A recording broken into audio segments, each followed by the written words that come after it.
we have like a different inside elections partnership. Yeah. I like to have many different friends, groups of friends. New York 10, probably one of the biggest races of the night. Who knows if we'll know who wins, but what are our expectations? Who do we think is going to win? I mean, I think Dan Goldman's probably the front runner. I mean, he's poured a ton of his own money in, putting him just behind Mondaire Jones, who is, I guess you could say, the quote-unquote incumbent, except that this is actually essentially an open seat. Because that's a separate question. Should we consider New York 10 an open seat or not? Jacob and I would go. Wait, but he's the incumbent. Well, he's not, though. But from a different district. Moving down. But he's still an incumbent, right? It's just the conversation. It's just like a totally different part of the state. How far away is it? I don't know, miles-wise. Yeah, I was going to say. But, like, it's pretty far south of where, I mean, he used to be pretty far north of the city. He was like Hudson Valley. And now he's like lower Manhattan and Brooklyn. Yeah, but he's really been a national figure, right, because of what happened with Maloney? No, I mean, to us, I guess. He's also, I've heard of him. I felt bad for the guy. I felt like it sucked. He's also only a freshman, so, like, he probably doesn't have quite as much of a profile even in the state as, you know, if he'd been someone who'd been around for a couple terms at this point. I don't know. Is anyone wearing Levi jeans? Do they have to disclose that because of Goldman's? I did not know that. Wait, Levi? All I knew is that's where he has the money, right? Is it the Levi Yeah, he's Strauss? like the heir to the Levi Strauss fortune. Well, that helps. Yeah. And like obviously he has a national platform as well. This is Goldman from, you know, MSNBC analyst and the Trump impeachment. So he's definitely coming in. We've been talking about how like this might be one of the only races in the country that like the quote unquote local newspaper endorsement might have an effect, getting the Times endorsement. So yeah, I think he, you know, has set himself up. He's also in a race of several progressive candidates, potentially the least progressive of the main candidates kind of thing. So sort of in a different lane than some of the others who might all be competing for votes from the same people. Yeah. Aaron, I should probably tell folks who my friends are here. Aaron's at National Journal. You also, I was reading both your piece and Mel's piece today to see if there were any differences. But what are you looking for in New York 10, I guess, specifically? Yeah, I think it's interesting because, like you said, I would say Goldman is probably the least progressive of the bunch, though he still like considers himself a progressive. But the rest of like the really progressive candidates who have like local followings, they weren't able to really consolidate, which I think could have made the difference. If one of them had dropped out, then Goldman I don't think would be in the front runner position that he is now. Mm-hmm. And the Trump tweet, did we really? I mean, the Trump endorsement of Goldman. I mean, it was supposed to be. Everyone thought that he was trying to submarine torpedo Goldman's chances. What's the metaphor I'm looking for? Is that really what we? I mean, is that ever confirmed, or we just assume that he hates him because of the impeachment, and that must have been what he was doing? I also think that like the Trump endorsements without his Twitter platform, his followers on Truth Social are probably not a lot of the voters in this district. Like I'm not sure how far that really goes. / like if anyone takes it as more than just like an attempt to troll Goldman. It's hard to see that anyone would like take it seriously. Right, yeah. Like even like the least engaged voter would be like, why would Trump be endorsing a Democrat? Exactly. It could be the type of thing where like the only people who really know about that endorsement are the people who are very tuned into this, and they would like see that it's like sort of like sarcastic and not really a serious thing. Yeah. Yeah. I think you're right. Has Trump endorsed any other Democratic candidates? I believe he endorsed Carolyn Maloney as well, up in New York 12. I didn't see that. Mostly, I think I saw that. Maybe I feel like I read that somewhere. Yeah, I think it's because of his longtime dislike of Jerry Nadler. Oh, okay. I thought it was because Trump was a Democrat, or at least supported Democrats not that long ago. Yeah, but Probably again, friends with most New York Democrats. Or used to be. Yeah, maybe not anymore. What's the money differential between what Goldman's raised and Jones or somebody else? Goldman has had a big personal big personal money, and didn't Goldman criticize? Jones has criticized him Jones has for, criticized. pouring His own money. however many million, not maybe 2 million or so, into the race. I mean, Jones has a lot of money as well that he's raised. I mean, I think he has like 3.6 million. So it's not like he's got nothing. But he sort of said, "You're coming in here, quote unquote, the buying a seat argument, I guess." And Jones hasn't spent his money in the way that Goldman has, like early on. And I think Goldman kind of got on the air early, and Jones waited for a while, it seemed like, before he really... Yeah, anecdotally, I can say that I was in northern New Jersey, and so the New York television market last month at a hotel, and I saw at least one Goldman ad, and I don't remember seeing anyone else, but he was up at least a month ago. I think Jones and Goldman were the only ones who could afford to go on TV. Probably. Yeah, probably. I thought Goldman criticized someone else for personal money or something, but now it just, magically Goldman has putting in a check of his own, but that could be misremembered. I'm probably going to get corrected on Twitter, on Twitter because of that. Oh God, I'm afraid to check my mentions now. Ryan or Bradley, did we learn anything from previous New York races about when we might actually get enough votes counted to? Well, sometimes it can take a very long time. Yeah, I'd for say New York. months. Yeah, especially with like mail ballots and stuff, that can take a while. I believe in New York, it's still the case that if you postmark the ballot by election day, and it's still floating through the mail for a while, then it'll still be counted much later on. I remember in particular in New York City in the 2020 election, it took a really long time to get the final Trump-Biden numbers and some of those interesting numbers about some of the shifts among minority communities there.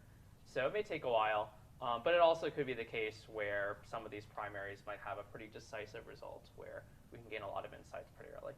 It looks like, let's go to Florida. Florida, I think we have some stuff coming in. Why don't we see what we can find? Right, it looks like we have the very first results from the Florida governor Democratic primary, where Charlie Crist is leading Nikki Fried 60%, 34%, with less than 1% of the expected vote in. Looks like we have some votes from Lake County. So still a long way to go there. I think Crist has generally been considered the favorite for this. I think there was one poll that actually did have Nikki Fried slightly ahead, but I think most of the others have shown Crist with a pretty large advantage there. Yeah. And what's Stephanie Murphy getting? No, just kidding. Too soon. Stephanie Murphy, the congresswoman who was running and kind of got shoved aside. No, she got shoved aside in the Senate race. I'm mistaken. That was. And does Val Demings even have? I think technically she does, but she's definitely going to win. Yeah. You're confident? There may be someone else on the ballot. You'll be forced to drink 6 Diet Cokes. I think one of the De La Fuentes is running in that primary. Who is? One of the De La Fuentes, those perennial Who candidates. run everywhere? Either Ricardo or his son Rocky, or Rocky or his son Ricardo. Do we know how many places they're running this time? No, but I don't think that they'll come close. Like, wasn't there a couple in 2020 where the dad finished in seconds? I think in California somewhere. He was like dangerous. Made the top 2? Yeah, he was close. Closer than you would think. Yeah, Val Demings has estimated 14%. Val Demings at 87. Great. Hopefully, it sounds like Florida's going to put New York to shame in terms of counting.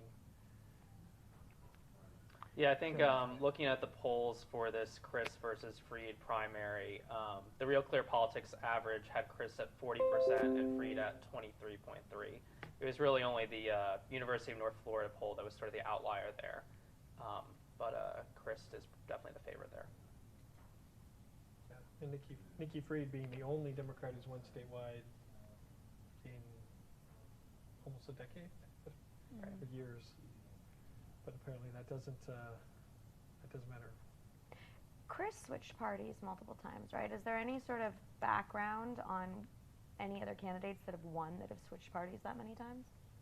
Because you went, what, independent, Democrat? Well, it was Republican, independent, then Democrat? Yeah. I don't know if anyone's pulled off There have definitely been party switchers like Senator Shelby of Alabama, who switched from Democrat to Republican. But I don't know. Jeff Van Drew of New Jersey. Yeah. Right. But having that independent, like a three, almost a three Oh, for sure, yeah. the triple step, I don't know. And Van Drew, that was also to like meet the partisanship of his district, but this is not the same case. I'm also interested in one of the Florida House races where the new Congresswoman, Sherfilis McCormick, Jacob, who probably following this online, Jacob, we miss you. He wrote about her using official money for basically franked television ads, and how that's a pretty rare thing. But he laid that out. She won that special election primary by 5 votes. Yeah. Facing the same person again, Holness, but she's again been outspending the field, so she'll probably win. Well, I mean, as an incumbent, right, what level of something like would Chris have based on the fact that he was an incumbent? What level of advantage would that give someone in this case? Well, I think it's definitely helping him a lot as someone who actually was the governor of Florida from 2007 to 2011. He was also Attorney General, election commissioner. Now with Freed, she's been the agricultural commissioner since 2018, but probably is the case that not too many people know much about the agricultural commissioner. So yeah, I'm not too surprised that Chris seems to be doing pretty well here. And yeah, it looks like we have some more results now from that Democratic primary. Yeah, now we have 15% of the expected vote in, and Chris is maintaining 30-point lead, 62 to 33. And it looks like we have maybe about half a dozen counties popping up on the map, and Chris seems to be leading by healthy margins pretty much everywhere. I think in Florida, this will tend to, yeah, based on what I'm seeing, I think this is mostly a lot of that early votes, a pretty substantial, like the majority of the vote in Florida is usually cast early. And then the election day votes will come in a bit later in the evening, but he looks to be in pretty good shape there. The thing I'm looking at isn't Freed from Broward Say County. goodbye to complicated supplement. Because on the 71% in they have so far, she's losing her home county to him. Okay, yeah. And none of Chris is from the Tampa area. Yeah, he's from Pinellas. Hillsborough Yeah, area. So. Chris seems to be leading by about like that 25 to 35 point margin in pretty much every single county here. So it looks like a good distribution for him. And this shows that we're stretching. I mean, the eventual winner gets to face Ron DeSantis in the general election. Who DeSantis, I haven't looked in a while. I think he had $70+ million in his campaign account. In Florida, there aren't the same limits as the governor's race is a federal level. So, but the fact that this is the premier race of the beginning kind of shows us a little bit the dearth of activity before we get to New York. I mean, yeah, like, I mean, not to be the bearer of bad news, but does it ever really matter who wins? Since they're going up against DeSantis? I think DeSantis is in pretty good shape. Pretty good shape. What is there anything else in the House races in the Florida? Because there's also some a couple Republican opens. Yeah, I mean, I think what's sort of interesting, and Stephanie wrote about this, is sort of like there's battles for open seats, but these are all, you know, pretty solid one way or the other. So it's sort of like tonight is the race, not so much in November type of thing. So there are like some open seats, Stephanie Murphy's seat, Charlie Crist's seat, that candidates are running in. And, you know, it's likely that whoever wins tonight will end up going to Congress next year. And that's also tended to be the case, I think, in a lot of these states around the country, especially with this round of redistricting. I think Dave Wasserman of the Cook Political Report, he collected a lot of interesting stats about the number of like competitive districts that are within a certain band of partisan lean, and it's definitely less than it was in the previous decade. So that's probably explains a lot of what we're seeing here. I'm looking Florida 11. This is Republican primary where Dan Webster is against Laura Loomer. Oh, our Marjorie Taylor Greene candidate. Yeah, it looks like 50, on the website I'm looking at, estimated votes, 75% on the CNN site. If I'm allowed to look at that. 54-41 Webster. I don't know if that differs from the DDHQ. Wasserman did call the Florida Gov primary for Chris. The primary and the general? No, just kidding. Yes. Might as well. He's seen enough. Cue it up.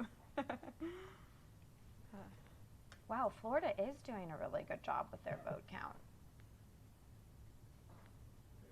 It's not 2000, year 2000 anymore. Is Florida the best state at getting their votes in? Well, they'll definitely I say don't so. even know. I don't need to But back to them. No, we need They do, Let them have they do that. tend to be pretty fast the We need last a- few we need a election cycles, ranking. unless it's like really close. Then like in some of those 2018 races, but yeah, it looks like 38% already, and it's only been like 10 minutes. So yeah, not surprised that Wasserman has called that one. There's a couple of interesting open Republican seats, like Florida 13. It's very messy. That's a rematch between Anna Paulina Luna and Amanda Mackey, and then this third candidate, Kevin Hazlett, who has kind of had a surge recently. And Anna Paulina Luna is endorsed by Trump, so if she loses, that could be interesting. She'll probably win, but it's going to be closer, I think, than people expected. Yeah, Florida 13 looks like maybe. Which is Chris' old seat that became a lot more Republican. It used to be more competitive, but it's now like, I think likely are. I don't remember what inside elections rates them as. Florida 13? Florida 13, yeah. Is that safe or? Well, it's we want to make sure that we account for flips, so we keep it on Right. on the chart, on the ratings chart as likely, even if it's Yeah, that solid, makes sense. if that makes sense. Yeah, so sure. It doesn't get lost in the shuffle. It's so confusing with all these automatic flips. But it looks like Hazlett. I'm afraid I'm going to be butchering names. Might be running neck and neck with Luna.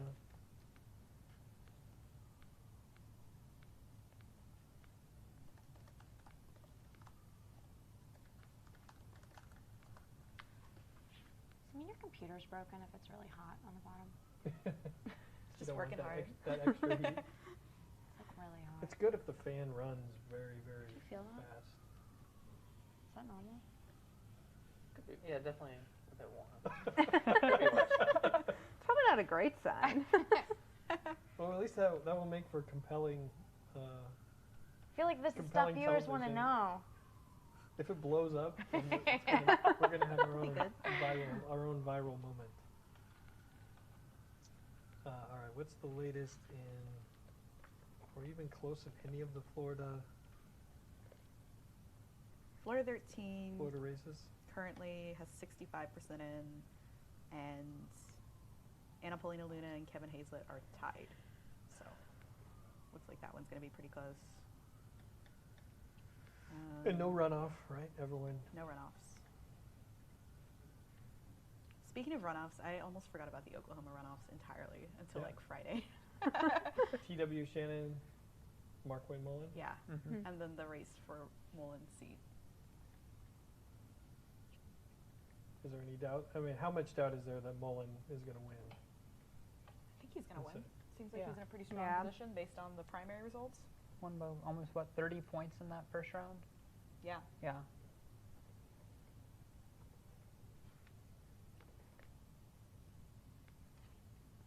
In Florida 10, it looks like former reps Ellen Grayson and Corinne Brown are both trailing right now. I got to get there. AP has 51% of those votes counted. Florida 10. So Alan Grayson, I wrote one of my favorite stories ever about Alan Grayson years ago because this is 2010 or something. There was allegations that he was supporting a fake Tea Party candidate. It's called the Taxed Enough Already Tea candidate, Tea Party candidate. But I noticed that on his FEC, he had a pollster that was through something called Public Opinion Strategies, which I thought was interesting because one of the biggest Republican polling firms in Is the country Public Opinion is Public Strategies. Opinion Strategies. So why does Alan Grayson have someone in my estimation, it was sort of a sham operation, and they just chose a name that I guess they didn't know that that's the biggest Republican. It kind of gives up the goods on what's going on. But there are all sorts of web of connections with Grayson and this Tea Party folks, and I don't know. It was. If you need a fun. sham name, that's a pretty good generic one. Who would have thought? Grayson's had other allegations, though, right? Like domestic abuse. I mean, he's had other allegations, right? I really hope I'm not making that up. No, I mean there was. right. Okay, I good. just forget what exactly they are. Yeah, same. There's definitely bad. I think there was a message. Good, I don't know. Yes. A messy It's divorce. Smear someone's name Yeah. with Messy that one. divorce, I think was. A messy divorce. I mean, how much do those sorts of things affect people? I I mean, because anything could get made up, right? So, yeah, I think, and Grayson is, well, I guess we're finding out some races whether that sort of stuff matters, but Grayson is such a unique, he is such a, well, polarizing isn't the right word, but outlandish, maybe, candidate, that he's alienated so many people over the years that. they want to believe bad things.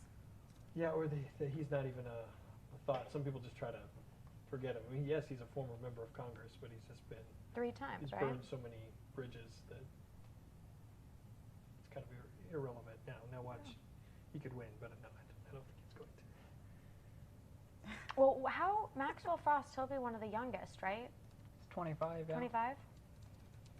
What do they call it? Gen? I was going which to say, so gen does is that it? make him Gen Z? He's Gen Z. of my generation. So what is the cutoff on Gen? Yeah, what is the cutoff? I don't want to get into that fight. I'm technically Gen Z. Yeah. I wanna 97 be is Gen solidly Z. Gen Z. I was going to say, my sister is 98, and she's Gen I'm Z. 98. It's His 96, sister's 97. 98 years old. No, Yeah. 1998. 97 is Gen Z, I know. 96 is where it gets murky. I thought they just changed the millennial Gen X bar just within the last couple days or something, which I don't know. How are you still how you changing build that? I feel like I that's don't been think like it can be changed. pretty solid I for a think it's while either- now. All right, are we close to being able to? The funny thing is that Madison Cawthorn also claimed to be the first Gen Z congressman. LT. He's gonzo. Yeah, he's gone, Yeah. so rest in peace. But he is, I think he's 26 now. Yeah, I think but he he was would have been 25 like when he was right elected. around the cutoff. He's a millennial. He's technically not Gen Z. I would love to. Wait, not there's a blame him. difference between millennials and Gen Z? Yeah, Gen Z Yes. comes Oh my after. god. Okay. What's the It's too line? Do we complicated. have to decide? How do you? I think I literally just Googled it and I already forget. How is Madison Cawthorn out and Matt Gaetz isn't? Because Matt Gaetz, Florida 1, right? He's Yeah, Zooming he has along. a He has a primary challenge. challenge yes, but tonight. is it serious? Pretty. I'll tell you in a few minutes. Yeah. Let me know. I don't know. Let's look it up. Did that just all disappear? So Everything is with this Gaetz? I in? think he's still under investigation, right?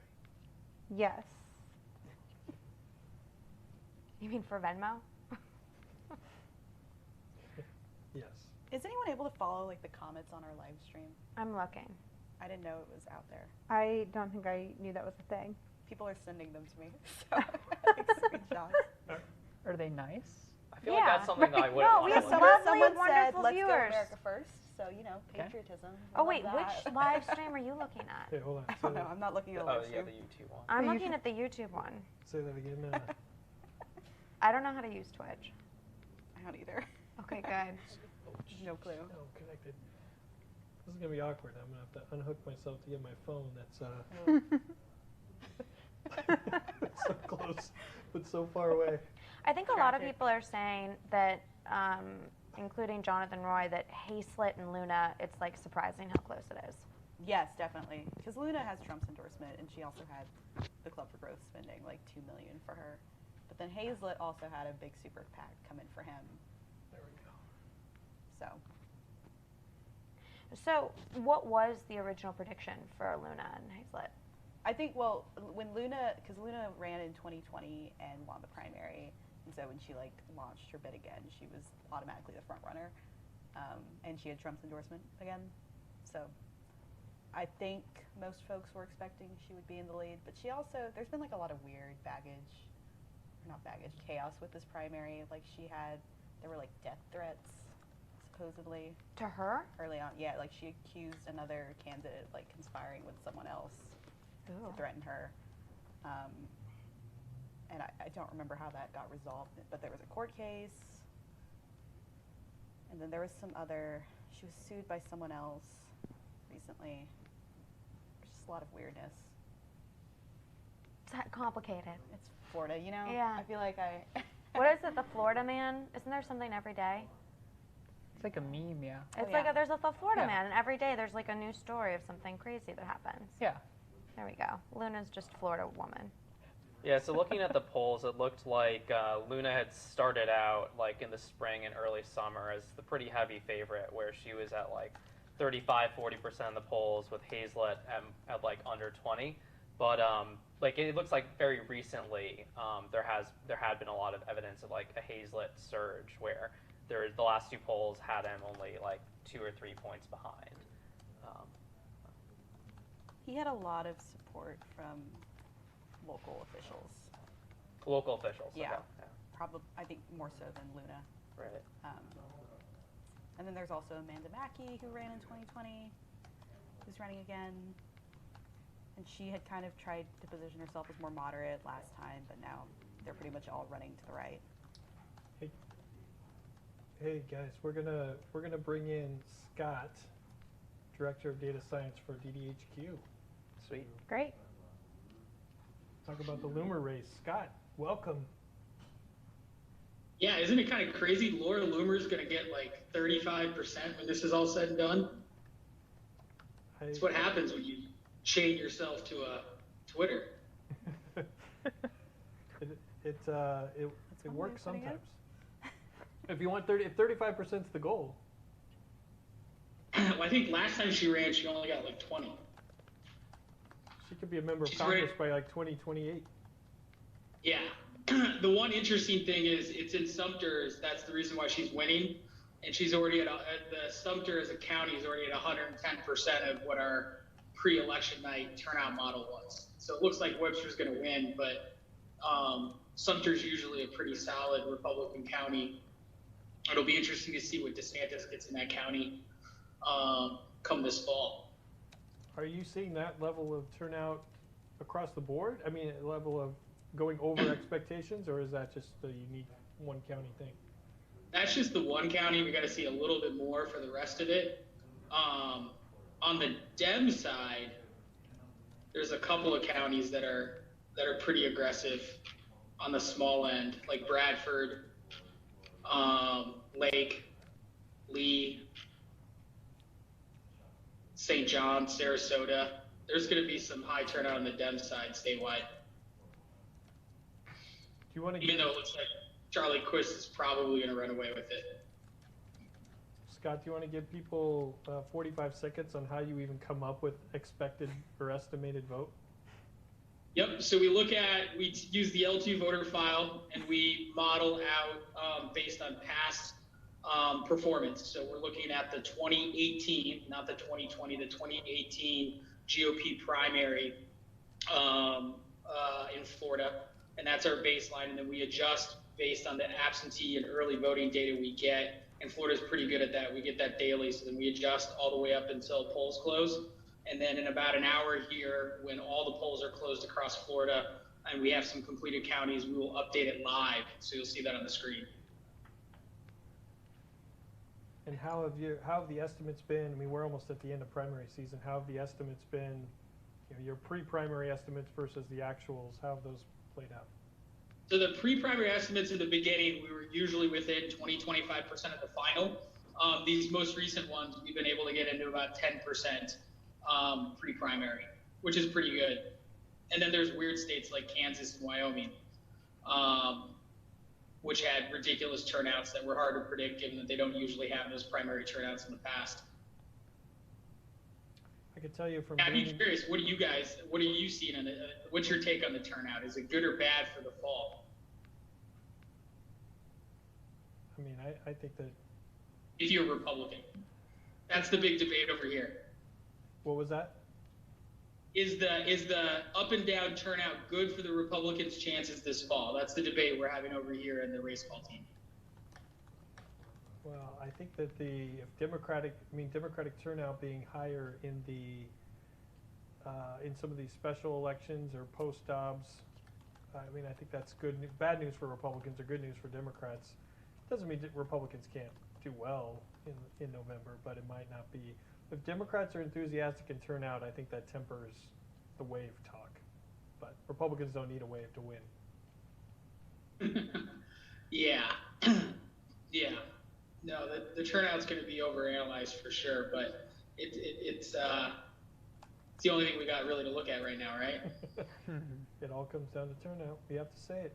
It's just like it's obligatory. Although, no, what I'll say about that is that that's not true. Oh. In that, I think that a lot of conventional wisdom, overestimates the impact of turnout. Where I think, there's some data science firms that have done some analysis of the 2018 midterms, and they found that the vast majority of the blue wave was not driven by turnout. It was driven by people changing their votes. Where it could have, it was 80% based on them flipping their votes with independents and people who switch back and forth.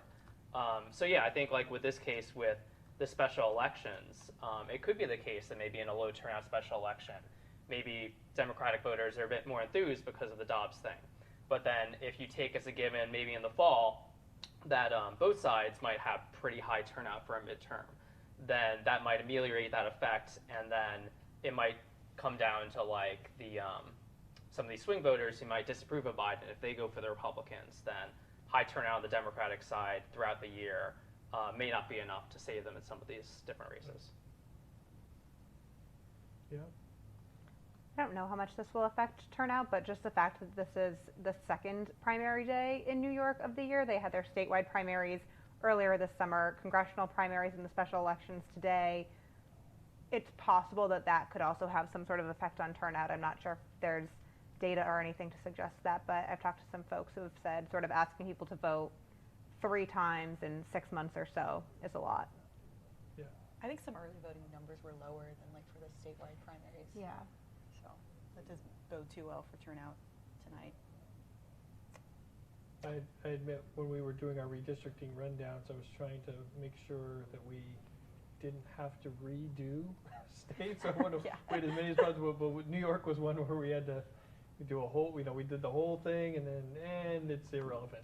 let's throw it out and have to do it again. So, but I think we only had to do that 2 or 3 and 2 or 3 I counted 3. 3? We did that with Maryland, New York, and then we wrote the new North Carolina and then didn't put it out and then rewrote it. But there was a finished original North Carolina. Yeah. And we won't talk about the story I had Jacob write about Rhode Island consolidating down to 1 seat, and it didn't happen. But that's okay. We learned a lot about Rhode Island through that. And our readers learned a lot about Rhode Island. All right. Are we close on anything? Close on any other? Well, if we look at the Florida governor, Scott, if you look at the Florida governor Democratic primary, people were saying that it was going to be pretty close between Crist and Fried, but it's looking sort of ridiculously not close. So where was sort of something like the margin of error on that when people were saying it was going to be close and now Fried is just getting blown out of the water? So what I saw from that was that I think most of the polls actually did show Crist with a pretty healthy margin. It was just, there was one poll, I think University of North Florida, that had Fried up by 3 points. So that was a huge outlier in the polling, and I guess they were wrong, and everyone else was right. In the polls that found Crist ahead, there were still a lot of undecideds. Right, so if you have Crist ahead by 20 points, maybe 55-35, and then you reapportion the undecideds, then you could actually win by more, and the polls could still be right. Mm-hmm. Yeah, I was going to say, with the exception of that one poll, I don't think anything had, even with the undecideds, if you push the undecideds, you looked at some of the crosstabs in those, it looked like Crist was going to do it. He also had all the endorsements. So I don't know who thought Nikki Fried had a serious shot tonight, but probably didn't look too closely at all the data. Well, so are there any surprises so far, Scott? Laura Loomer, going to get above 35%. That one's surprising. Yeah, what's the estimated, what do we have estimated now in Florida, 11 in that race? So we're at we're at about 107% of our total projection. We have yet to redo the projections. We've got to finish out some counties, but Sumter's at about 117% projection. Lake and Orange and Polk are both over 100%. For some reason, this is a pretty intense race. Webster's going to win it, but Laura Loomer is going to get a significant amount of votes here. And it looks like we have some updates in that Florida 13th Republican primary. It looks like Anna Luna has a bit large for a lead now, so she's up 43 to 35% with an estimated 88% of the vote in. So she looks to be in better shape now. Yeah. How are you getting I think Pinellas has their shit together. They're always good at dropping that stuff. So Scott, are you going to hang out with us, or do we need to say goodbye and bring you back? I've got to go look at some New York stuff, but I'm sure me or Kyle will be back. More interesting stuff. The New York stuff will be real interesting, I'm sure. All right. Thanks, guys. Just let us know when you want to come back. Will do. So yeah, we really are seeing now like how fast Florida seems to count its votes, where like in the Florida governor Democratic primary statewide, we already have 75% in. So definitely a different story than some of the other states that we see from time to time.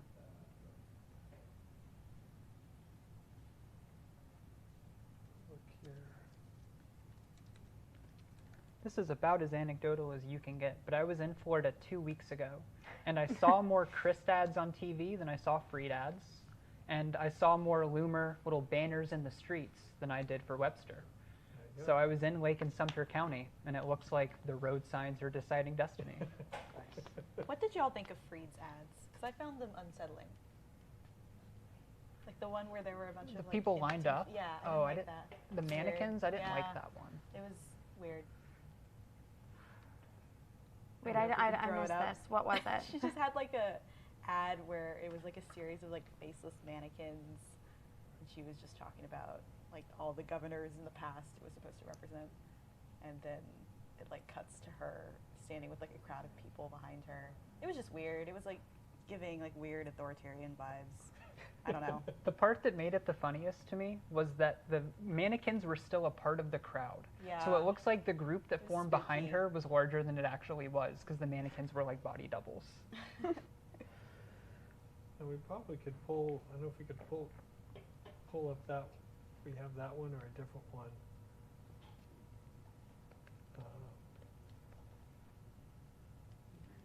Yeah, you guys can let me know. Yeah, I'm awkwardly talking to the people in here. In the meantime, does it look like Webster? I'm seeing comments that looks like Webster's up 51-43 with more than 99% in. So we're good with that one Already, wow. We have a Freed ad. Do we want to try to play that? Let's go for it. Let's see what it. Florida's had 46 governors. Some good, some bad. And one depends on which way the wind's blowing. But with Roe gone, our cost of living out of control, and no ban on assault weapons, we have to try something new. I'm Nikki Fried. I'm your only statewide elected Democrat. Only pro-choice Democrat. Only Democrat to have never taken a dime from the NRA. I'll beat Ron DeSantis and be a governor you can finally be proud of. Okay, I'm with you on the vibe. Yeah, it's weird. Yeah, Very yep. weird. Well, if she would win tonight, then there would have been more duplicates or people trying to replicate that strategy. But since she's not, then we're probably saved from a few rounds of those. Yeah, I guess an interesting thing with that ad, what I noticed with the mannequins is they were all men. I think maybe that's something an angle she was going for is like, because I think Florida hasn't had a woman governor before, so maybe he's trying to take advantage of some of this like Dobbs energy to be like, we need to elect a woman to protect like women's rights and stuff. But apparently that ad was not enough. Which I don't know enough about Chris. I'm going to get an email now from the Nikki Fried campaign. What she's pinning her only pro-choice Democrat? Is that I think Well, because Chris he has being been a more Republican. With his pro-life Republican in the past. past. Yeah. They were playing sound bites of Chris on some of her other ads about him like admitting to being anti-choice. Okay. Well, I guess that's what happens when you change parties twice. Things get a little shifty.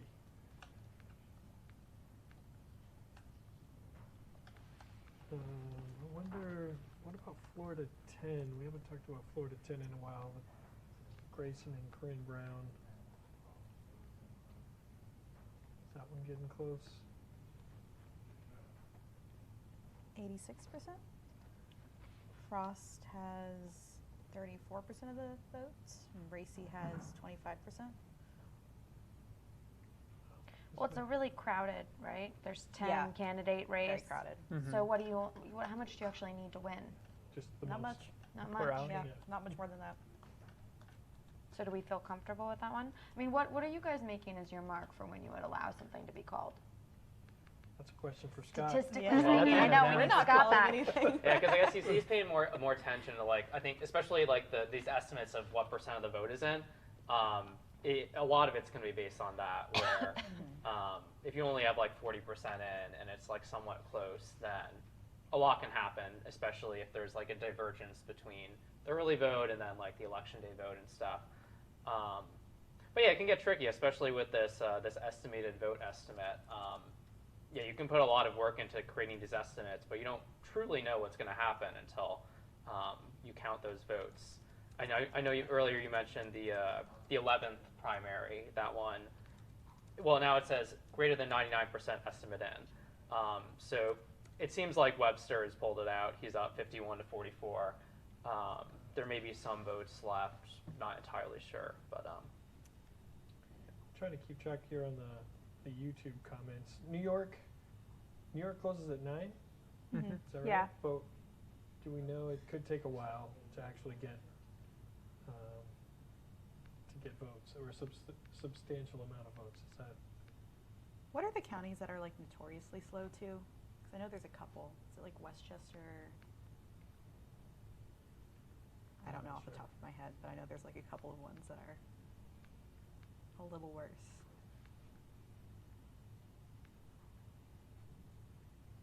I'm not sure off the No top idea. of my head.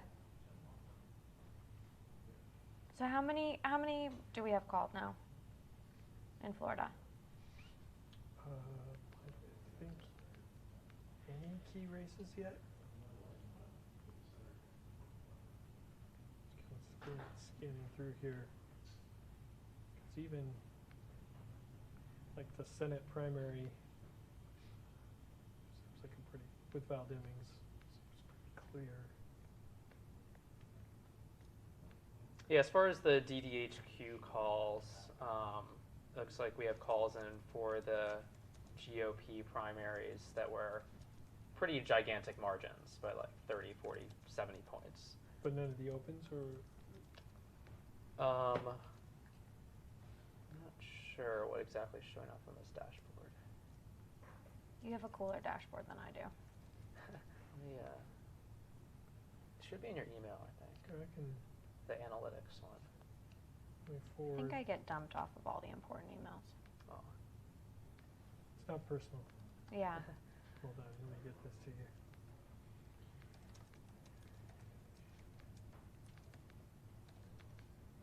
Okay. Incoming.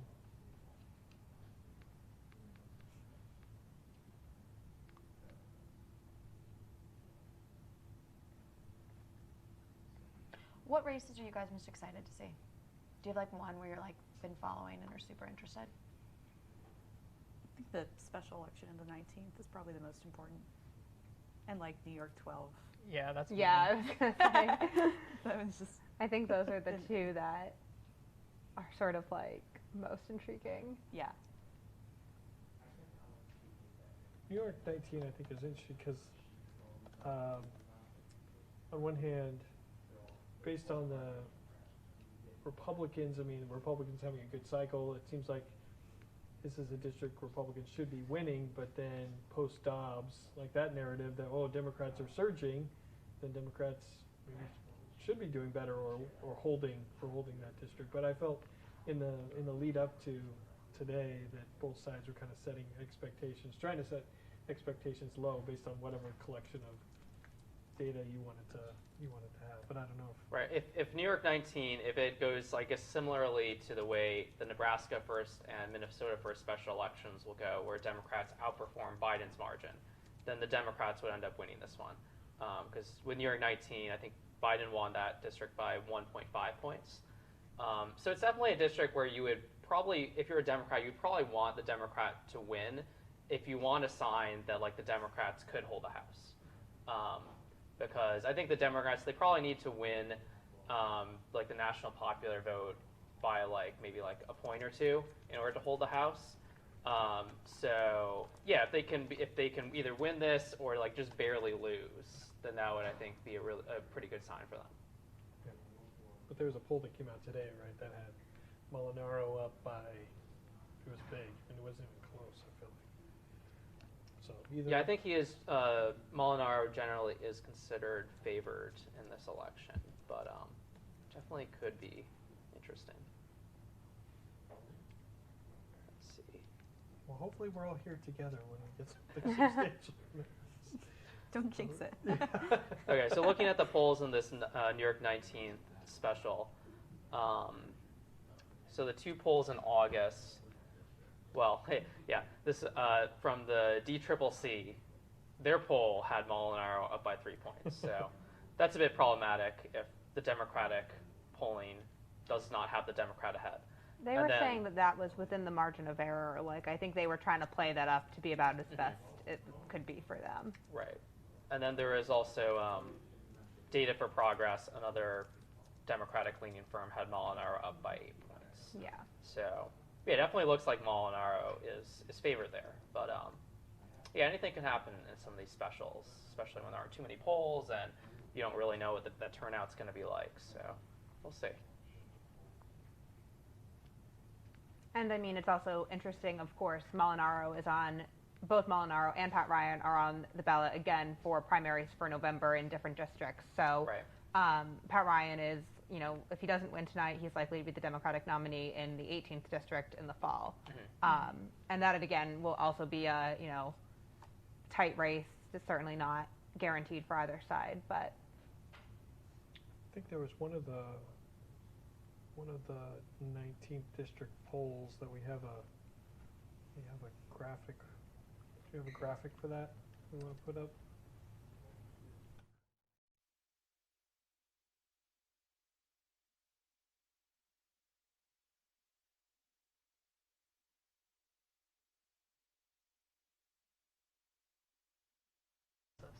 It was jumbled on our side. We'll figure that out. First attempt. Do I need a login code to access this? I think if you email. I know, it's the same issue. Yeah. I'm so confused. If you put in your email address, then it will email you a code. I wonder. To that email address. I tried that. Me too. And I didn't get a code. Yeah. You would think we would be able to figure this one out. Maybe it's like a delayed. Let me try resend email. I did it like 15 times. Okay. Which means it's probably going to like send me 1,500,000 emails. Yeah, I've tried it twice. I guess I'll check spam. Nope. I say it was not in my spam, but. Yeah, I tried like 50 minutes ago and I never got my code. Wait, you're not on that dashboard either? No. None of us are. Only Ryan. I did get it, yeah. You're on it. Here. There's a number in my email. Do you not have a number there? No. No. They just don't want us to have access to it. Did you get that? You got it, right? I'm in.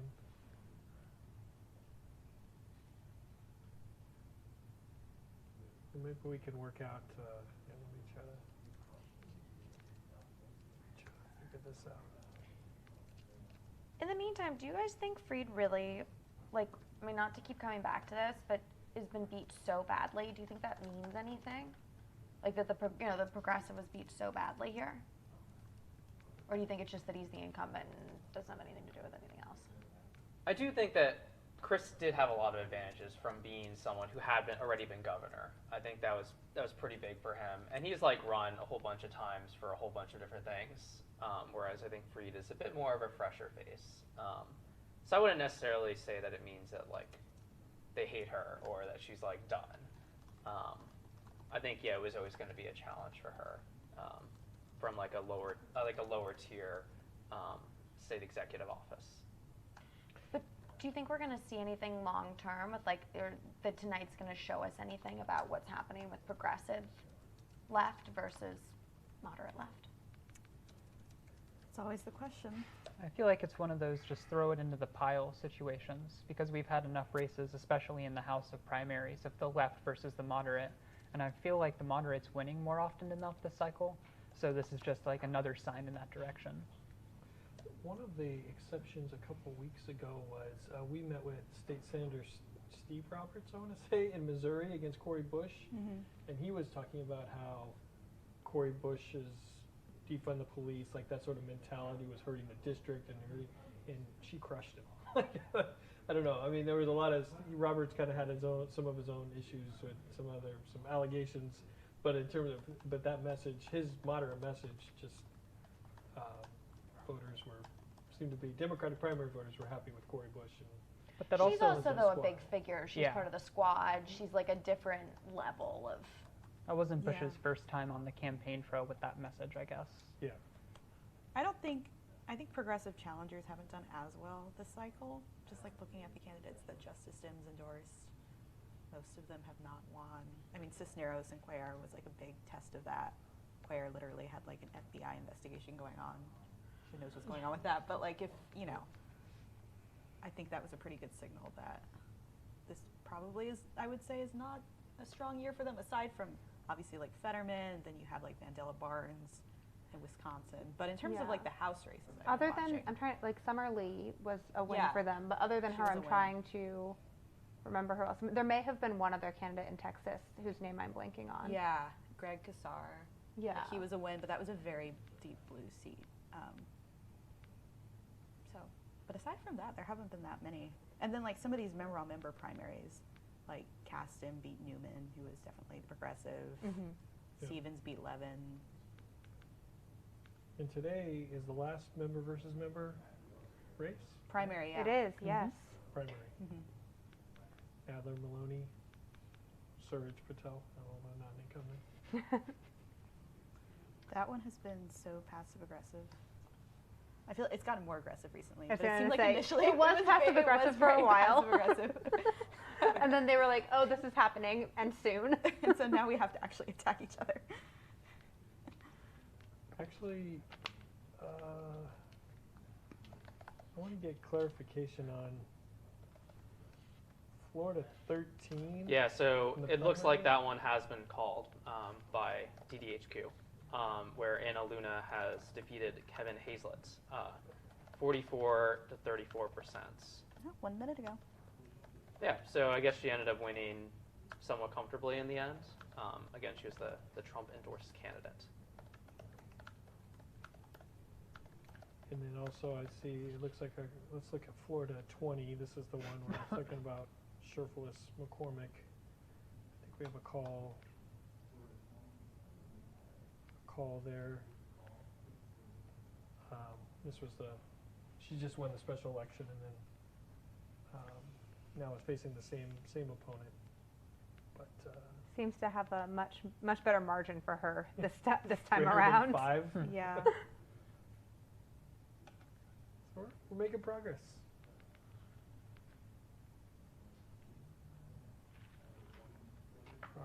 I think I've been looking at a lot of comments about the sound quality. Yep.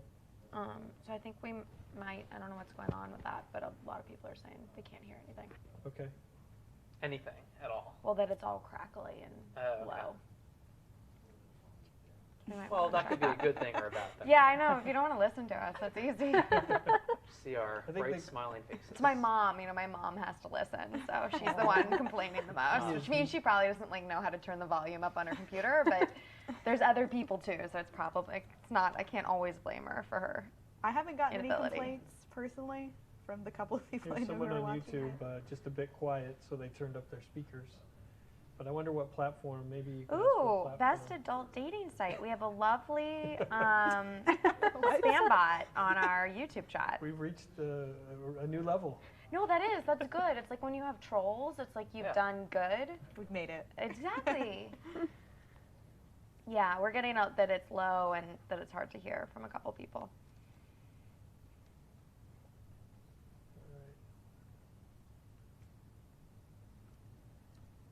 Thank you, Bruce. We do need a moderator. We're getting so big that our chat needs a moderator. Thanks.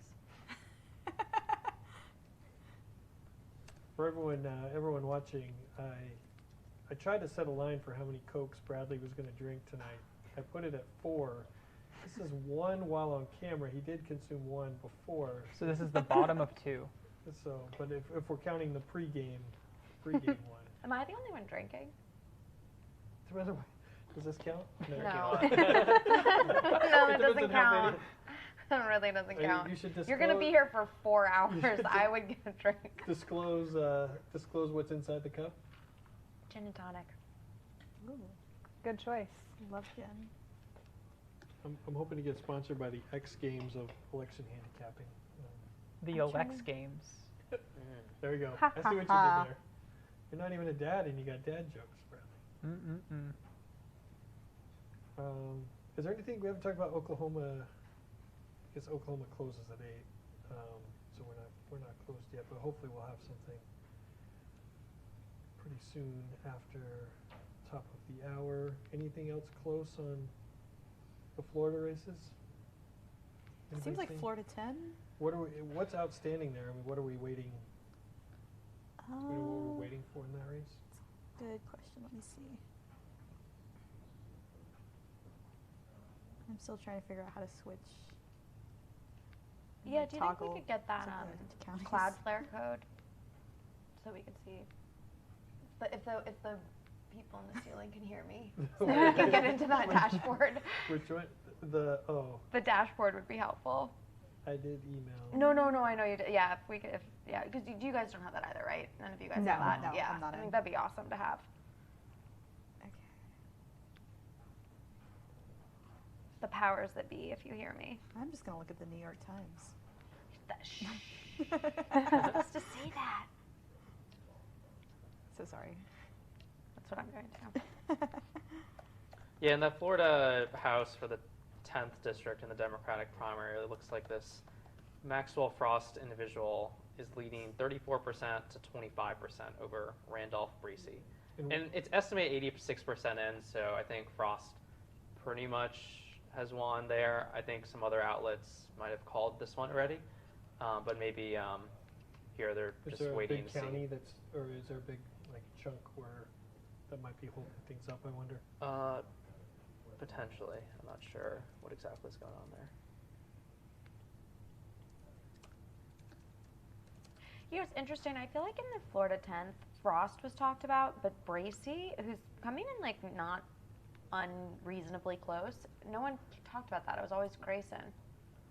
Is it just because Breese isn't interesting? I mean, Frost had a lot more national attention and national endorsements. He was backed by the Congressional Progressive Caucus, a lot of other big groups. I think Breese, before Grayson jumped in the race, I think Breese was probably seen as the other front runner. So, but I do feel like most of the attention has kind of been between Frost and Grayson recently. And on that, because Grayson came so late, I guess that Frost was in there by himself for so long between him and Breese that he sucked up the early atmosphere, and that just carried him to the very end. Because that district, I work in that district at a school, and that's another place where I don't see ads for anybody else. The person that you've heard of is the person you see ads for, and because that district's been redrawn so much, I think that just changes who people know and who they don't, even with somebody like Grayson that they might have heard of from times before. I think we need to reveal that Bradley is a champion debate coach. Wow. I mean, something like that. Wait, really? Yes. Wait, what is that like?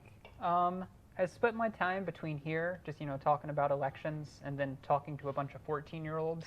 So it's a lot of whiplash that way. It does give you hope for our future, though. Those little young whippersnappers are so bright. What's your best advice to them? What's your one piece for being the best debater there is? I say fake it till you make it. That doesn't mean make stuff up or fabricate it, but just that perceptual dominance and that air of confidence. Do they go into a debate like knowing the topic, or do they show up and then it's like, you're going to debate this, go? So that's the glory. There are different types. The category we do, you get 30 minutes to prepare. So they give you a question. It can be like, who will win the election? How should the U.S. foreign policy strategy change? And then you have 30 minutes to come up with a speech answering that question, and then somebody questions you afterwards. Oh, wow. Okay.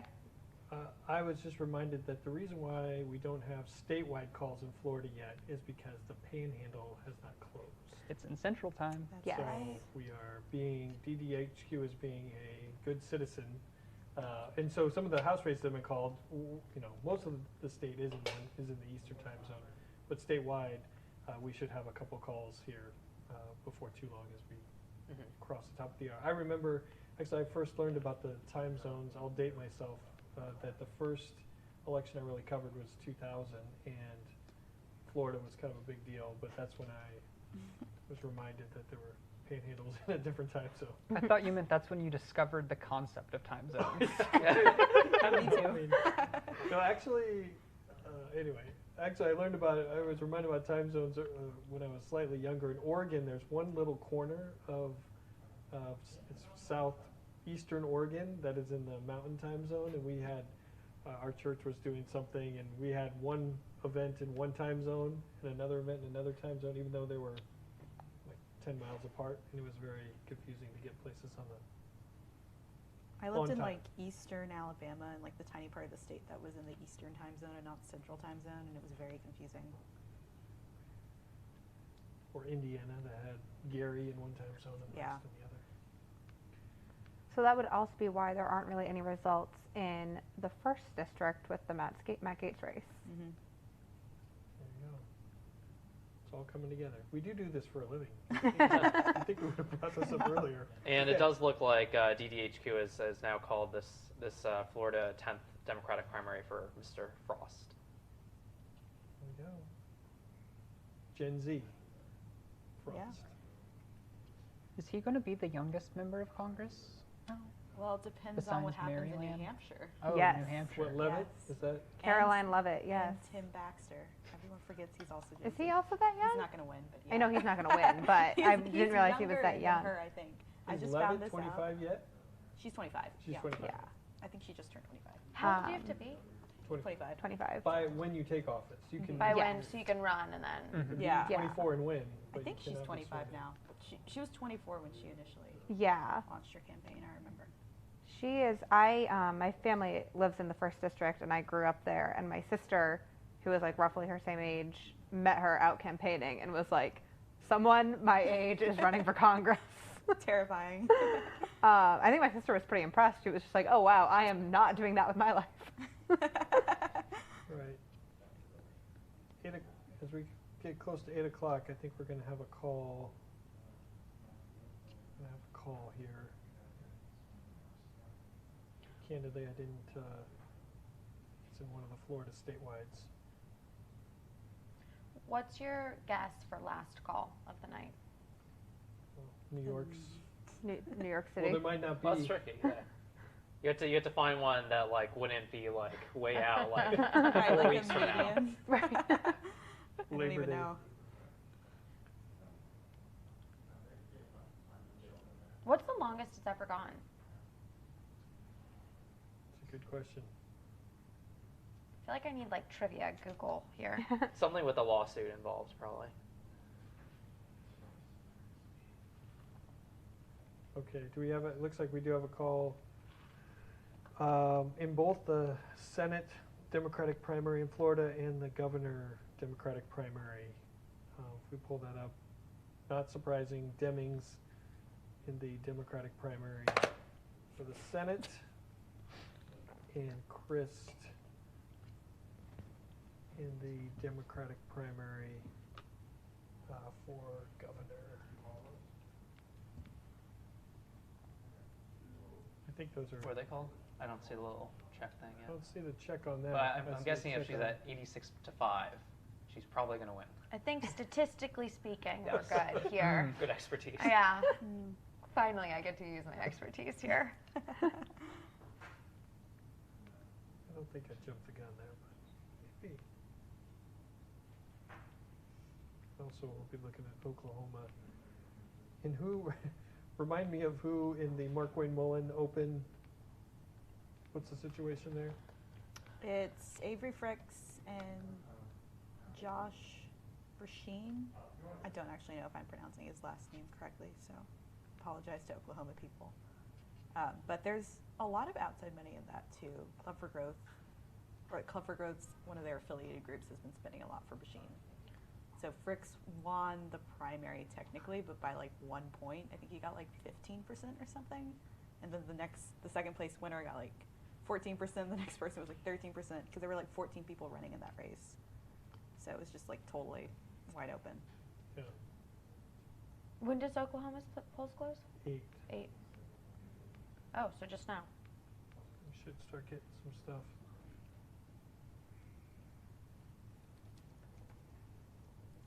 I feel like I've forgotten about Oklahoma. With like New York and Florida, I've been focusing on those, and Oklahoma went by the wayside. Yeah. Yeah, I'm pretty sure I just remembered it when you mentioned it. I think we all forgot. It's because their runoffs are so much later than their primaries compared to a lot of other states. Like a lot of states had them like a month after, but Oklahoma's primary was like back in June.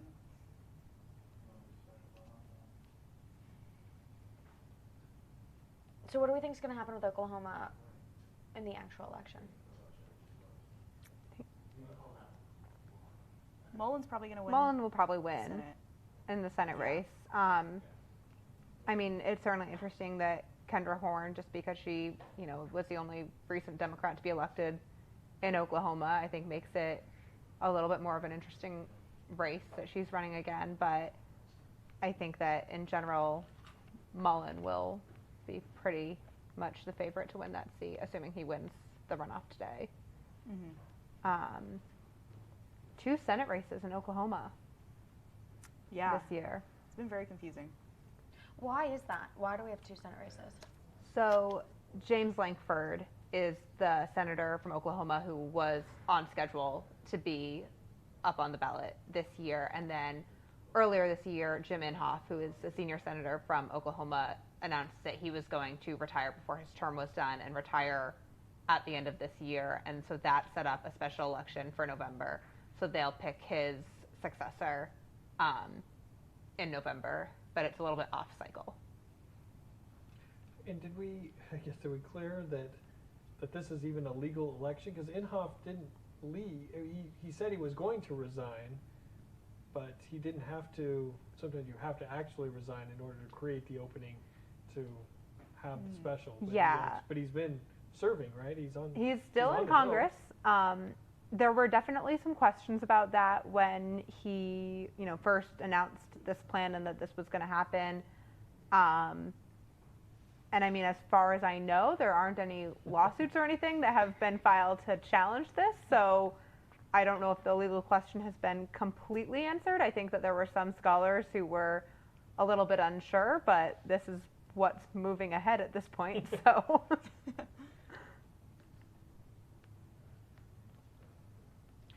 Do we feel like Oklahoma is going to be different than other states? Like, is this sort of the general gist of what's going to be happening? Is there anything like super exciting about Oklahoma, or is this? Is this what we're seeing everywhere else? We're going to alienate an entire state. Sorry, I don't know. Oklahoma's very exciting. Oklahoma's a wonderful Very spot. exciting. I'm just talking about this. Wait, what is it?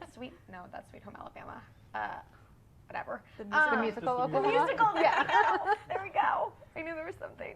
But is it going to be different than other states? Like, are we going to be seeing something different, or is it just the primary, so it is what it is? I'm not expecting anything different, but those are the famous last words of being wrong. I would say most of the excitement would have been those primaries, with like the 2nd district having that run up. An open moment.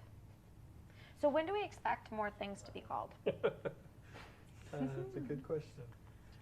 Polls in New York don't close for another 55 minutes, so Alrighty. it's going to be a bit till then.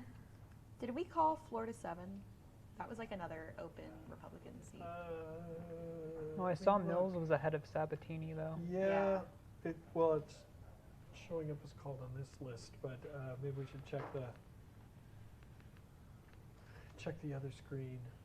Florida 7. Yeah, it looks like that one was called for Mills. For Mills. Yeah. So how many do we have called at the moment? Since our gentlemen over here have the dashboards. I'm working on it. Yeah, they're come on, working on Nathan. it. Maybe if you were we have- drinking real alcohol, it would help. Or maybe it's a flip. Maybe you need to drink more Mountain Dew. That's the key to unlocking success is more Mountain Dew. I'm ready for the Not opposed to success, that. okay? So what? How many have we called?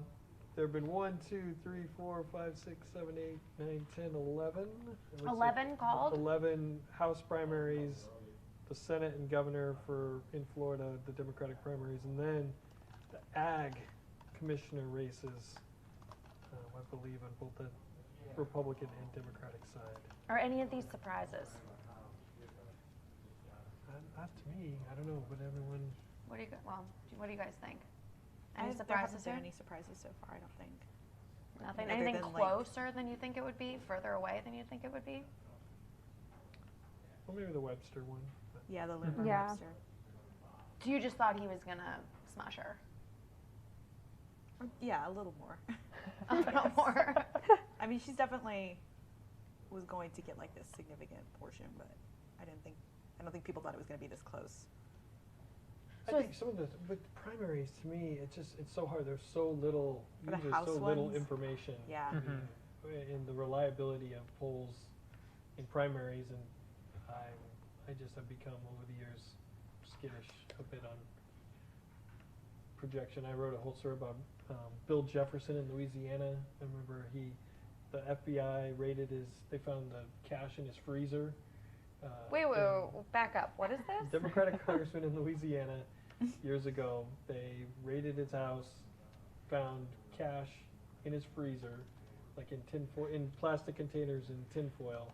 And I thought when that happens to you, you lose. Yeah. No, he did. He won the immediate race, and then he lost the race after that. But I've become a little gun shy on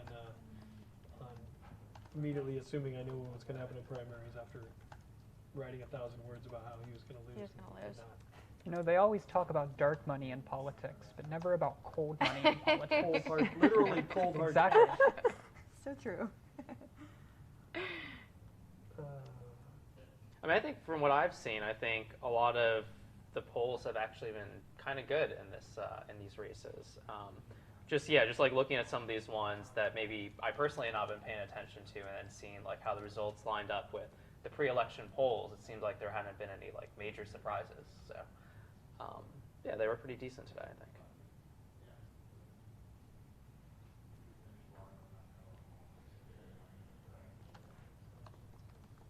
Oklahoma, hopefully we'll get some stuff soon.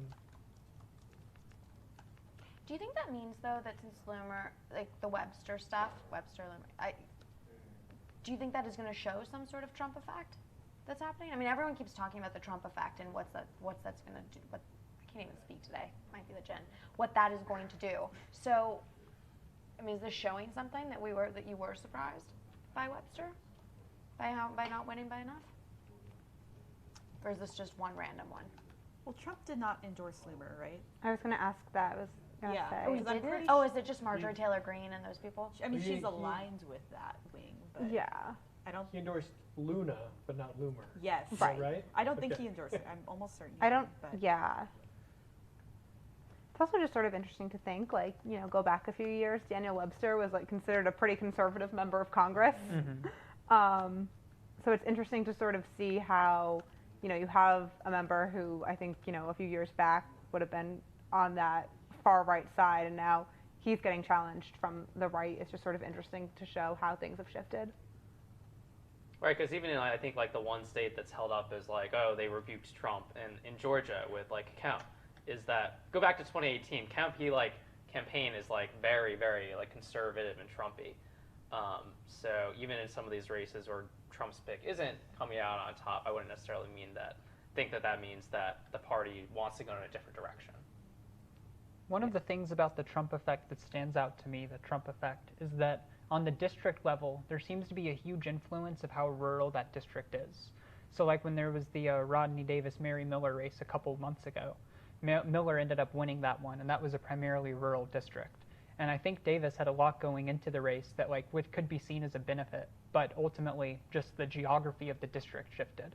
And then the same applies for what we're talking about here in Florida, where that lake, that Sumter, like that area around northwest of Orlando is just incredibly rural. So it's not surprising that somebody like Loomer would be more popular. It's not necessarily Trump in general, like over the whole state. It's about that specific demographic in that type of place. Let's look at the 4th district in Florida, the Democratic primary. I think we're going to take a quick break here in a couple minutes, but this looks, for searching for close races, we found it. That's what we needed. We needed some pizzazz. And this is Somewhere where you can use your statistics back. Yeah, I know. I just want to talk, right? Obviously. But no, what can we find out about this race?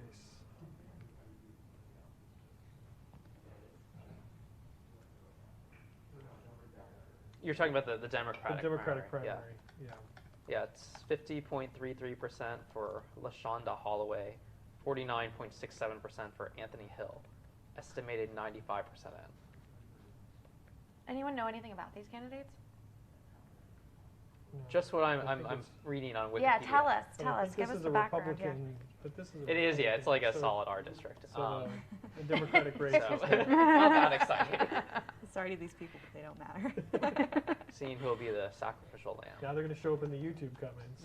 Yeah. LaShonda Holloway. The LaShonda Holloway hive. I remember one time Leah was like, if you're not in a competitive district, I don't know you or I don't care about you or something. And we're like, does that apply to your friends too? Yeah, only members in competitive districts. Yeah. Wow.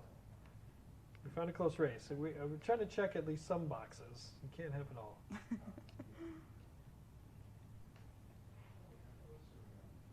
What do we think is going to be the closest one? Good question. New York? Which one? You mean for all of tonight? I would say maybe New York 10. Yeah. New York 10? Because there's just so many There's people. yeah. Well, one of the polls, I think it had 6 candidates within like 13 to 15% or something. Yeah. Or Yeah. it was, I hadn't seen that many candidates that tight in that tight of a bunch. And New York 10 is that Mondaire Jones, Dan Goldman. Yeah. Yeah. Is there anyone who's like a legitimate contender besides Goldman and Jones? Yeah. Yulene, Yeah. you. Quite a few. Yeah, Yulene New, she's a state representative in the assembly. City councilwoman Carlene Rivera. They're both definitely contenders. Carlene Rivera has gotten endorsements from some local unions that are pretty big in New York politics, and Representative Nydia Vasquez, who under the current old map now, she has represented parts of this district for a while. So she was out campaigning over the weekend, and my colleague was actually up there, and he said that one thing she said to him was that people were coming up to her and were confused about, like, wait a minute, I can't vote for you type of thing. Like, people didn't really quite totally understand, like, how the maps had been redrawn, so they were in a new district. So, yeah, there's also former Rep. Elizabeth Holtzman, who was last in Congress in the early 1980s, running again. She's campaigning on impeaching Nixon. It's pretty amazing. Yeah. So, yeah. Wait, you're serious? Yeah, she's like talked about it. Yeah. Like about the Nixon impeachment. Because like Goldman will talk about like the Trump impeachment. She'll be like, I was also involved in the impeachment. It's crazy. I also liked in Neil's roll call, with the semi-different roll call, he mentioned, I think it was just a local canvasser, Cynthia Nixon, or something like Local canvasser. the actress. His adjectives for her were pretty amazing. That's funny. Yes, he sent me that quote, and I think in the story it did get edited to clarify that she is, you know, a famous actor and has a political past of her own. But I was like, local. For a candidate. All right, you know, I think we're gonna take a little break. So I don't know exactly what that looks like on the screen to those of you that are watching, but don't leave us completely Don't go. We need our commenters. We want some comments. We will be back. Bradley needs another Coke, so we will. We'll come back actually. soon. Said I do. But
Oh, it's Bad Bunny. All right, we're back, and we are going to bring in Dr. Kyle Williams from DDHQ here momentarily, I think, who is expertise. He's quantum physics, but I believe he also can teach us about elections here. Do we have Kyle? There we go. Welcome. Can you hear me? Maybe not. Can you hear me, Kyle? You can hear me now? Maybe? Maybe not. All right. We'll try to get that. We'll try to get that cleared up. He was distracted by my Mountain Dew. I can tell. All right. Oklahoma. We're waiting for now 8 o'clock. Oklahoma has been closed for 33 minutes. Do we have anything substantial in any of those in the Senate or open house primary yet? It looks like Gates's district was just called. Oh, Gates was called. Okay. Yeah. And he won? Yes. What was the margin on that? Let me pull it up. Looks like he got all right. 68%. Kyle, can you hear us? Dr. Williams, can you hear us? No? Is that a nod? Oh, no. I'm moving in the wrong direction. I'm moving in the wrong direction. It's kind of spooky. Okay. It's unnerving. Sorry. Gates, what was the margin? The margin was 68, and then Lombardo, his main challenger, got 26. So not that close in the end. There we go. Well, he's coming back. I guess the law enforcement will decide how long he stays. That is true. I mean, because there has been no resolution, right? Yeah, I don't. That we know of. I don't think remember the so. latest updates. Yeah, I was gonna say I feel like it's been a while since we got an update, but I don't think it was any sort of like answer. Yeah. All right, maybe we have Kyle now. No, I heard something. All right, I'm just gonna wait till I get magic cue in my ear. In the meantime, it looks like we do have some initial results from the Oklahoma Senate runoff, where Markwayne Mullin is up 64 to 36. He was pretty much expected to win that one because he got 40% in that big field in the first round. So where are the vote? Where do we have votes in from? It looks like there's votes from like all these different counties, but yeah, I guess maybe it's like a certain type of vote or something, and we're waiting out more. You mean it's dispersed throughout? It's not a single. Yeah, it's like every county has something, but yeah. Okay. Is there a geographical narrative to Oklahoma? Well, it looks like this Mullen guy is winning like pretty much every single county except for like a few random ones here and there. I don't know much beyond that if there's anything special. Where was T.W. Shannon? I know he was the former speaker of the House. I don't know. Is he from Tulsa? Someone in the comments is gonna blow me up if he's not from Tulsa. But let's see. It says he's from Lawton, which is in southwest Oklahoma. Okay. I don't know if that's where he was based, though that's where he's from, but I don't know where his district was. 62nd district. All right, we're gonna do our best to bring in Kyle. Dr. Kyle Williams, are you with us? Yes. I'm sorry about the earlier issues. Can you hear me now? Yes, we can hear you. Wonderful. Welcome. Sorry you're not able to partake in our unhealthy snacks here, but tell us what you're watching, what you're looking at right now. So I think right now, of course, to speak to some of the top line things, of course, Florida governor, we've called for Charlie Crist, which I think, Florida overall, I think statewide on the Democratic side is about, 90%, 93% right now. So, unsurprisingly, I think to probably not any of us, Crist looks on pace to win by 20 points or something. I think earlier in the cycle, people thought Freed might be competitive, but it looked like she faded down the stretch, and that seems to have been borne out specifically now that we see Crist on pace, I think unsurprisingly, to win by about 20 points. On sort of like things that are uncalled yet, of course, Oklahoma opened not that long, or Oklahoma closed, I think about 30 minutes ago now. We're still waiting on calling the Senate runoff there between on the GOP side, between Markwayne Mullin and T.W. Shannon. Right now, Markwayne Mullin is in the lead by, I think, about 2/3 of the vote. And right now, we have not called that yet, but Markwayne Mullin looks like he's probably on pace to win that. Shannon would need to win probably over 50% of the outstanding vote. And Mullin is pretty consistently overperforming across the state. So that's something we're looking at right now. Any races in particular I can provide any insight on, or anything in particular you folks are interested in that I can speak to? Was there anything irregular in how the votes have been, anything unexpected in how the votes have been coming in, or has it been going as expected? I would say overall, like as expected, thinking over the course of the night thus far, I can't think of anything that sort of stuck out. You know, we saw Florida start reporting votes like quite rapidly, which is pretty on pace for Florida. Oklahoma, similarly. I think probably going into New York, we expect that to be a bit of a slower process, but I think we'll see for sure here in about 20 minutes or so. In New York, though, aren't there different expectations based on the city versus everywhere else in terms of speed on counting? So I think probably in New York, we probably expect things to report maybe a little bit slower than in the rest of the state. But, you know, these things vary from election to election. And, you know, New York is going to be a lot slower counting ABEV votes than we see in a place like Florida, for instance. So I think we probably expect to be, I don't know if I want to characterize it as slog, but a bit of a slower process. And do you have a favorite race? That's kind of been a theme throughout the night. What race are you most interested in? So I would say the one that's most exciting to me that sticks out is New York 19, of course. You know, part of me, there's always a special place in my heart for general elections, and especially special general elections that people can read too much into. So looking at the Ryan versus Molinaro race is something I'm excited to see. That, you know, thinking back to 2020, it was really interesting that in that race, you know, we saw a lot of Democrats who won in the 2018 wave sort of lose, and we saw Antonio Delgado in that district hold on pretty easily, unlike some other Democrats who won in tough districts in 2020. So I think it'll be really interesting to see if that area sort of reverts to its competitive form, or if we see Republicans sort of flip that district. Because, you know, I think it's definitely the case that if Molinaro is able to flip that district, then, you know, that'll be something exciting that people will overread too much into as we head into November. So I would say definitely New York 19 special. Yeah. And Kathy Hochul, Governor Hochul, is a good example of why special elections are important to pay attention to, because sometimes those winners go on to do many and big things. So, yeah. Well, and I don't want to monopolize any other questions while we have Dr. Williams with us. You're too kind. You're too kind. All right. It looks like Mullin was called for the Senate. Was Mullin called? Oh, really? Mm-hmm. Oh, yeah. Mullin, we might have a call in Oklahoma live with you on here. Yeah, I would not be surprised if I learned that Oklahoma Senate had, so we just called the, as I've been on the call, you're observing live, the GOP side Oklahoma primary runoff has been called for Markwayne Mullin, which I think is not terribly surprising. I think that's, you know, what most of us would have expected heading into the night, and that should be an incredibly sleepy race in November. So. Awesome. Well, thank you. Thanks for joining us, and we'll get you back on here if well, focus back. You bug us if you want to get back on. Any other questions for me before I hop off? Any districts that you guys are interested in that I can speak anything to before I run away? We're most interested in you making sure that the votes are counted quickly in New York. That's what we really need you to do. So if you could focus on that. I'll do my best. I'll do my best. I will. The sword is drawn. The fire. You know, I'm breathing the fire. So. All right. Thank you. Thank you so much. Thank you.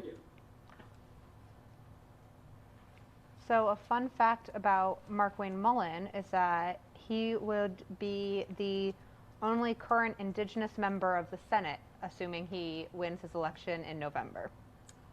And his opponent is also a member of a tribal nation, so either of them would have had that fact. But yeah. And how many in the House? I mean, well, Mullin's in the House. Mullin, Tom Cole. Mm-hmm. Are they the only two? It used to be Holland. Other than Holland? Sharice Davids? I don't know. Mm-hmm. Davids is one. One of the ones in the Alaska special election, Mary Peltola, yes, would also be. I think she would be the first indigenous representative from Alaska. In that race in Alaska, we're not yet to the deadline, or we're close to the deadline of them being able to accept ballots, but then they have till the end of the month before they're going to do the tabulation. I think it won't be finalized till the end of the month, but I think the deadline for them to receive the ballots is coming up. They have to be postmarked by Election Day. I think this is a super interesting comment in the chat by Jonathan Roy about the school board. So do you guys, the school board flipping stuff with DeSantis? Does anyone know about this? Tell me. No, you guys tell me. Jonathan Roy, you tell me. You know this stuff. I'm just reading the chat. School board race. I don't think any of us know about school boards. I'm so sorry. DeSantis all of a sudden started going. He campaigned for 30 candidates in the school board races, which is, from my limited perspective, crazy pants, right? For the governor to do this. Well, probably after Glenn Youngkin's success, not in getting involved in school board races, but talking about those issues, I think that Governor DeSantis probably saw an opening to, even if he doesn't impact the races themselves, to be speaking to those issues about parental concern and parental involvement and parental choice and those things. So that's what I and across the country, school board races. Look at a shirt that says that. School board races have gotten a lot more competitive since COVID. That's been a way that a lot of parents have gotten involved, and in a lot of places you might have had these sleepy school board races, and they've gotten to be pretty intense in local communities. I just could not tell you the details about Jonathan's question for the Sarasota school board type of thing. But this is super interesting. I guess it's not a shock, but it's kind of interesting. From what the comments are saying, flip 3-2 liberal to 4-1 conservative in Sarasota, or in 2 seats flipped in, whatever it is actually, but there's a lot of seats actually flipping with DeSantis, which I guess shows his popularity. Yeah, I guess it goes back to what you're saying, you found it interesting that he's parachuting into some of these local races, where I could definitely see something like that with one of these school board races maybe normally is pretty sleepy, but then you have a very popular Republican governor coming in and endorsing, then that could definitely make a big impact, I feel like. And Ryan, those of you who don't know, Ryan does not live here in Washington, D.C. Ryan's in San Francisco, but going all the way back to those local races, did the lessons that we thought we learned in those San Francisco races still apply? It feels like six years ago, and it wasn't that long ago. But yeah, so the San Francisco one was with the 3 school board members who got recalled for various reasons that some have tied to woke issues and stuff. But yeah, I think it definitely shows that some of these things, people are paying attention a lot to some of these school issues with school closings and some of the curriculum type of stuff in a way that maybe had gone more under the radar in the past. I'm wondering if you all have heard, for the last few months I've been thinking, since COVID has sort of gone by the wayside in terms of what people are thinking about, but now that we're getting back into school and my kids are starting to go back to school, whether vaccine mandates, is that going to bring the COVID conversation back up? Because I live here in the district. I think there is a COVID vaccine mandate for 12 and up, I want to say, not for the younger kids, but depending on the local laws, if we're going to indeed see, I don't know if you all have seen it pop up as an issue in any races as kids have gone back to school, or if it's still number 10 on what people care about. I think it's still pretty low. You certainly see a lot of Republican candidates talking about vaccine mandates generally and saying that they are against them and will fight against them. That's certainly a popular talking point that we've seen in a lot of races. I don't know if at this point, how much that's really breaking through. It's sort of interesting. I was a healthcare reporter for a long time, including for the first large chunk of COVID. So I'm really interested to see as the numbers sort of, obviously they're still fairly high in a lot of places, but lower than they have been. As we get into the fall, is there a spike like we saw last winter when Omicron came around, or is there some sort of new variant that before the election could put this back into the conversation? Or even if there is a new variant or there is a spike, are people just so over it and they're focused on other things like inflation or abortion or school boards or whatever? Sort of seems like an open question still at this point. This all ties back into the conversation we were having earlier about like using the turnout from today to predict what will happen in November. I think that turnout obviously just isn't the best predictor going forward of what we could see in the future. But one of the reasons why is because there are a lot of different ways people are politically engaged nowadays. Like the issues can be a revolving door almost. The way that people get their news or the way that they participate, whether it's TV, social media, or in person, that's become a lot more splintered.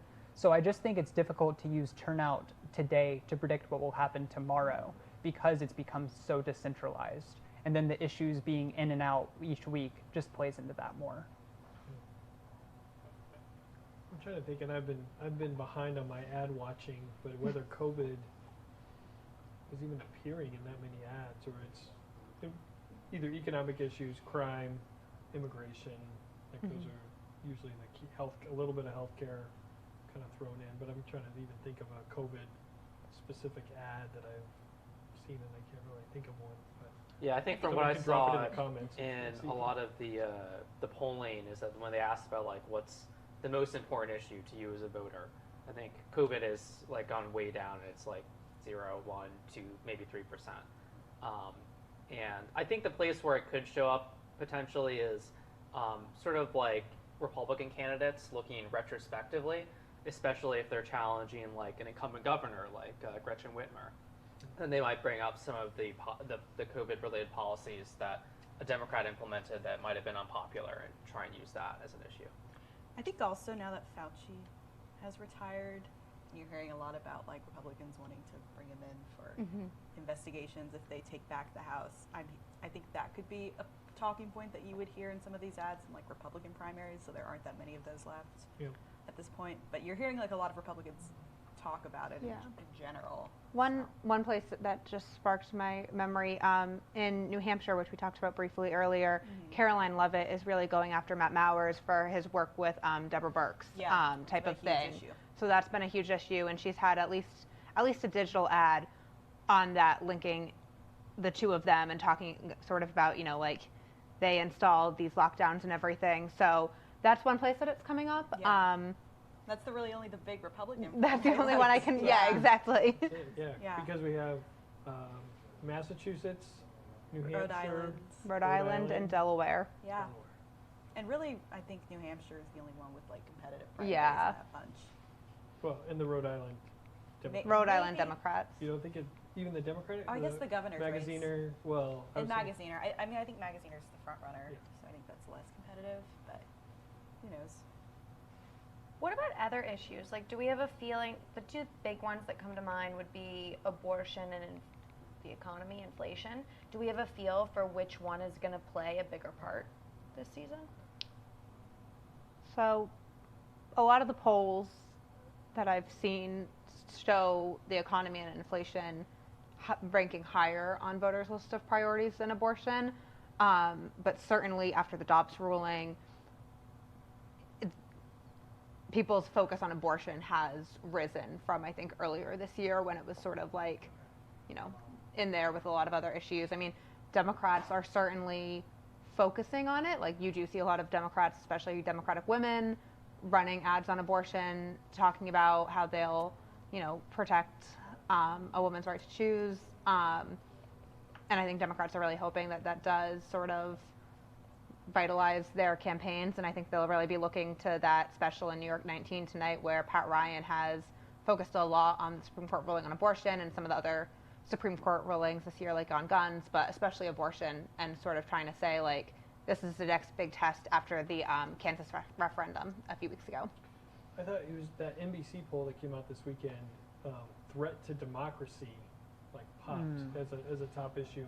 I feel like the initial conversation was, oh, this was good for Democrats because everyone kind of immediately went to January 6th investigations, but I think that I should dig deeper to the crosstabs, but I bet that there were some Republicans in there who consider some big D, Democratic actions as threats to democracy as well. The people were saying threats to democracy, but it wasn't all one type of voter from one partisan side with one type of concern, that it was a broader. But I think that was the first poll that showed that threat to democracy really kind of escalated on the issue set. I think it's a safe bet, just without any knowledge outside, to say the economy is the most important issue. And especially with abortion in particular, it gets hard to measure in public opinion because some people would answer abortion is their most important issue. Some people would code that with Supreme Court as their most important issue. But because economy is just so clear cut, and then people generally aren't going to get so specific in exit polls to say inflation versus economy. So you can lump all of the economy voters up there, and then secondary issues get dispersed down at the bottom. So it's just harder to consolidate like that. And there's a lot of gray area, right? I mean, abortion is, and choice is partially an economic issue, or immigration is partially an economic issue, and there's a lot of even more crossover instead of these clear lines. And it also, I think, depends a lot on like which issues like a pollster will give a voter as a choice for their most important issue. Because like some of them, they'll give you like a laundry list of like 15 different things. Whereas like I know like some of like the exit polls from various elections, they'll like have like 4 choices. And you can sort of like, if I were a pollster, I could like very easily design a poll to like make like Republicans say the economy is the most important issue, depending on which choice I give. But you could also like switch some of the things around, and then maybe the Democrats would say the economy is the most important. So it depends on like what other issues they're also thinking about. Yeah. But do you guys see sort of, there's this whole idea that the Democrats, it was going to be like a Republican wave this November because the economy was so bad, gas prices were so high, everything was so terrible, and now all of a sudden it seems to be turning a little bit. Do you guys see that in this primary and what's potentially the special election? Do you see like things for Biden getting better, or the economy getting better, or gas prices getting lower, and now things are starting to turn? Yeah, so definitely if you look at like the aggregate polling, especially on the generic ballot, we have seen maybe about like a 2-point shift in the Democrats' directions since that Dobbs ruling. And Biden's approval rating also has improved a bit. It like sort of bottomed out at one point at like -17 for net approval, and now he's sort of clawing his way back up to -14. So still low, but I think definitely it's improved Democrats' chances given how unpopular that Supreme Court decision was. The question that I'm wondering, so there's usually like a set timeline for elections, like this many weeks out we can expect that. And we're getting to the point where I'm not sure if this is just the typical reversion to the mean you would expect to see, because that usually happens post-Labor Day near October. So this could just be another like up and down shift, or it could actually be the inflection point that lasts till November. Not to get too mathy, but what do you mean by reversion to the mean?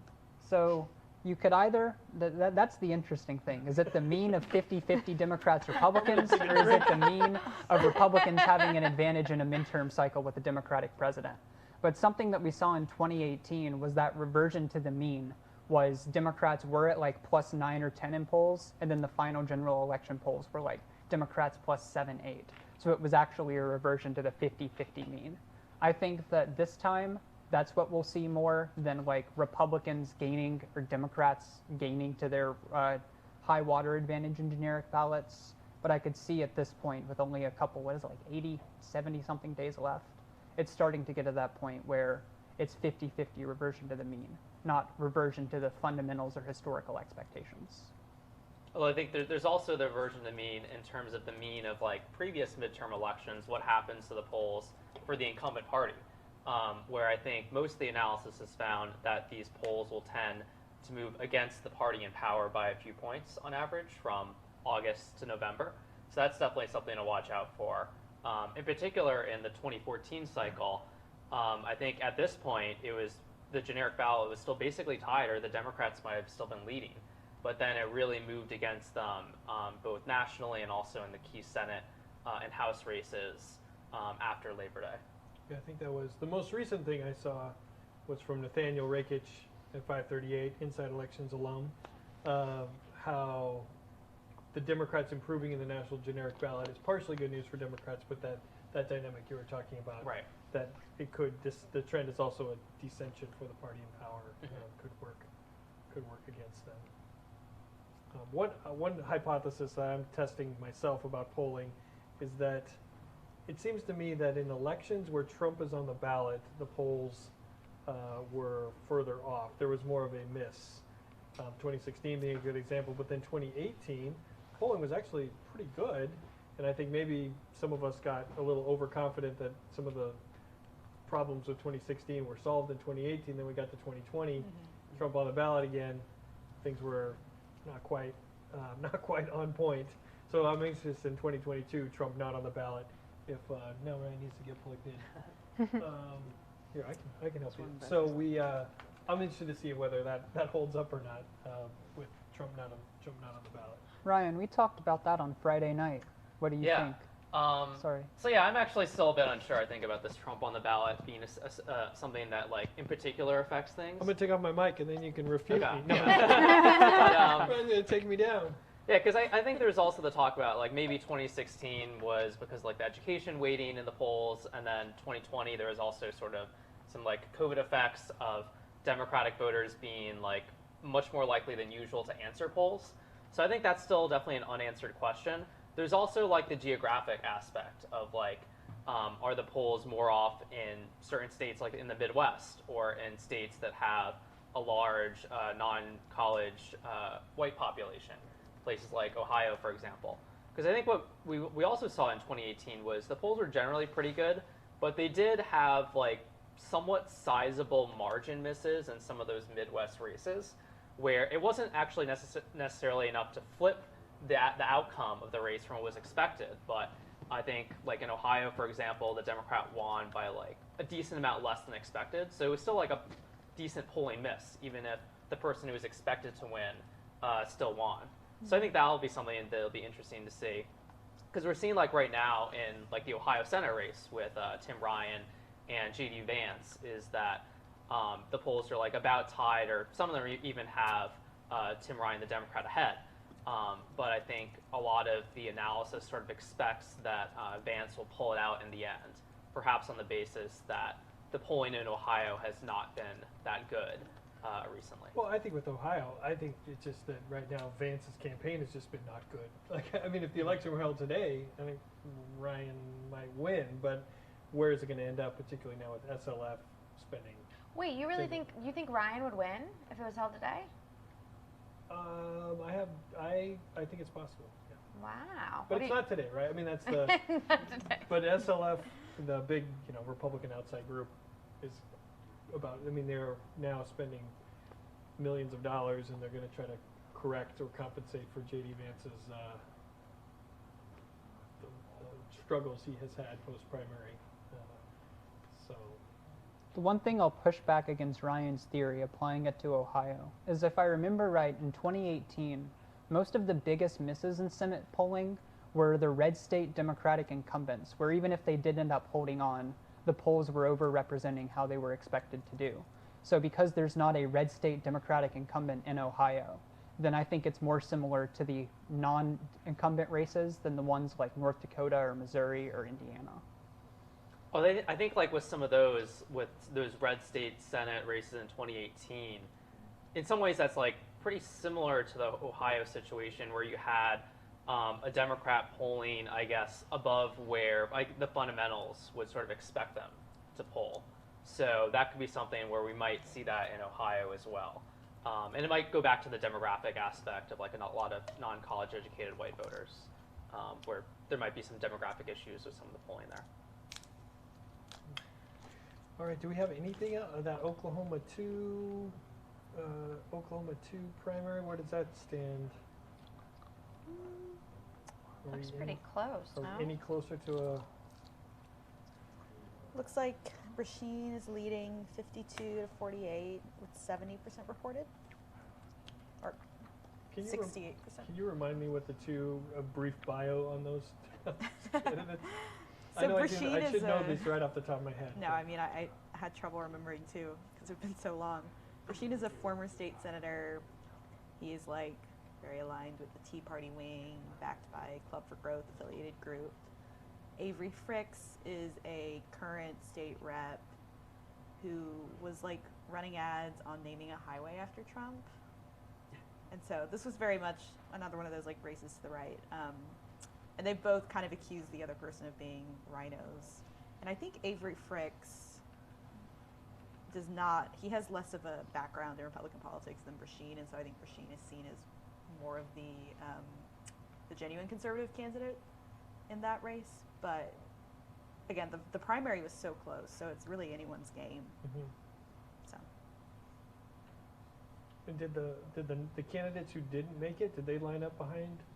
That's a good any of the question. two? Not that that really usually matters, but I don't know if everyone was flocking to one of them or not. That's a good question. I honestly do not know. I We feel need like, yeah, this race was like totally not on my radar for a couple months, and then it's like back again. So We need Stephanie. I don't think I know. Stephanie's watching. She would spent know. time in Oklahoma this summer with family. So. I know. What else are we watching? We're still New York 9:03. polls are New York closed. I was going to say the New York polls are closed. And we're ready to call races, right? Yeah. You're in line, stay in Shockingly, we don't have any results immediately. I've seen a couple questions in the chat about Palladino. Yeah. I know What we kinds of mentioned that earlier, questions? but what are you guys thinking? Or could someone remind me as who Palladino, the whole concept? Yeah, so Carl Palladino was the Republican gubernatorial nominee in New York in 2010. He was like a big Tea Party guy, a little bit like sort of like a Trump before Trump, you could say. Known for making some incendiary remarks, which he has largely tamped down during this particular primary. The only new one that is coming to mind is a couple of weeks ago, he said something about Merrick Garland and then said that whatever he said was sarcastic and he just thinks he should be impeached, not killed, executed. I forget the exact term that was used. Mistake that a lot of people make. Wasn't the Nazi comment recent too? Was that recent? I thought that was old. I think there might have been more than one Nazi comment, but it was like reported recently. Yeah. More than one. I mean, you don't want just that, yeah. it's just one, so it's fine. It's just if there's more than one, then it's a problem. No, said some pretty derogatory things about the Obamas back in 2016. So anyway, he is running against Nick Langworthy, who is the state Republican committee chairman. And they are in this primary for the 23rd district, which is a Buffalo area district. Palladino is backed by Elise Stefanik, the number 3 House Republican, who's from upstate New York as well. And I think, Palladino probably has higher name recognition in the district, although Langworthy obviously also has a platform. I haven't seen, has anyone seen really any polling from this race? I'm not sure I have. So initially, Palladino had released an internal poll that showed him up by like 30, which would not be terribly surprising because he definitely had a name ID advantage there. But there was an independent poll that came out, I want to say like a week ago, that had it much closer, where Palladino was leading by a few points. I'll have to pull that up. We do have a little bit of votes, a few votes, a little bit. Jeez, what am I talking about? A few votes in New York 12 and a few in New York 10, I believe. Oh, so boy. I think Yeah, those I'm are- seeing that. Let's Refresh. let's Yeah, so in the New York's 10th district, it looks like Goldman is currently leading. He has 27% with Niu at 22%, Jones at 18, and Rivera at 15. So that's like reasonably in line with the polling, which I think saw Goldman as the favorite, but Niu somewhat close behind, and then an outside chance for Jones and Rivera. But 37% in, so long way to go there.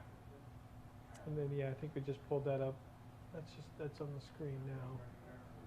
And then if we go to 12, where do we have? What do we have in 12? 12, we have Nadler up 56-28 over Maloney, 81% in. I have a question. Wasn't Patel, didn't he almost beat Maloney in 2020? He did. He almost came within did? about 4 points of her. And that was a race that, if I recall correctly, took quite some time to call. That was a pretty drawn out result. But yeah, he's run against her the last 2 cycles. So he's certainly, he's not hasn't held elected office before, but he's not, brand new on the political scene.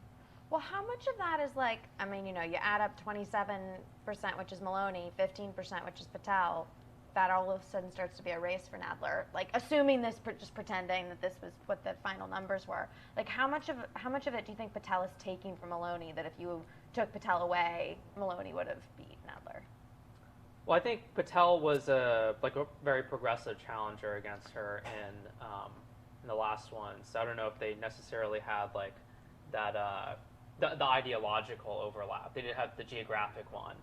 I think also with that race, like this is a good sign of why Nadler is seen as like in a stronger position than Maloney, because he didn't have like the same progressive opposition that Maloney did year after year. Because she's been like a target for progressives for a while. Mm-hmm. So Nadler's kind of seen, even though they're like both older, both have long records in Congress, he is seen as like more of the true progressive than Maloney for that reason, I think. And as a result has the edge in this very blue district. And I guess the Patel thing from the previous election could have just basically signaled like the dissatisfaction that was already there that made her weaker. Mm-hmm. Exactly. And how much of the estimated vote there, even though the estimated vote could exceed 100%, but what? It says 83% for the 12th. Okay. So we're getting pretty close, right? Yeah, I think. Wow. Do we have a breakdown? I mean, I know it's a very small geographic district, but do we know where the votes are, if we're missing a big portion of the district yet? That's a good question.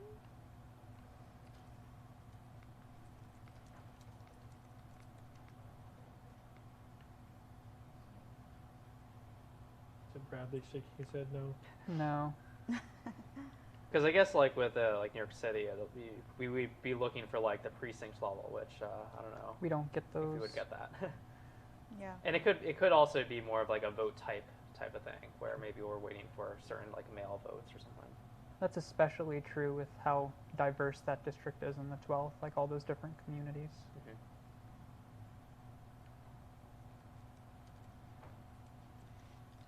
It doesn't look like we have very many votes in any of our other key.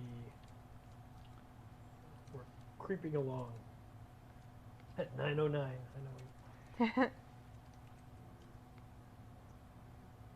I just wanted to let everyone know that this live stream will actually be going consecutively for 40 days, so we'll be able to cover. We will not be taking a. No one's allowed to leave until every New York race is called. Thanks for joining. It does look like we have some votes from this New York 19th special, but it currently has the Democrat Pat Ryan up 72% to 28%. So I'm guessing that's very unrepresentative. Otherwise, the Republicans would have a lot of issues. The other interesting thing about the 19th is that it changed pretty significantly after redistricting. Mm-hmm. And so both candidates have been focused on the part of the 19th that's like the current district, but that section will not be in the 19th. And so like for Ryan, it makes sense because that part of the 19th will be the 18th, so he'll be campaigning for those same voters. But for Molinaro, he'll have to like go a lot further west and north than the areas he's been like concentrated in.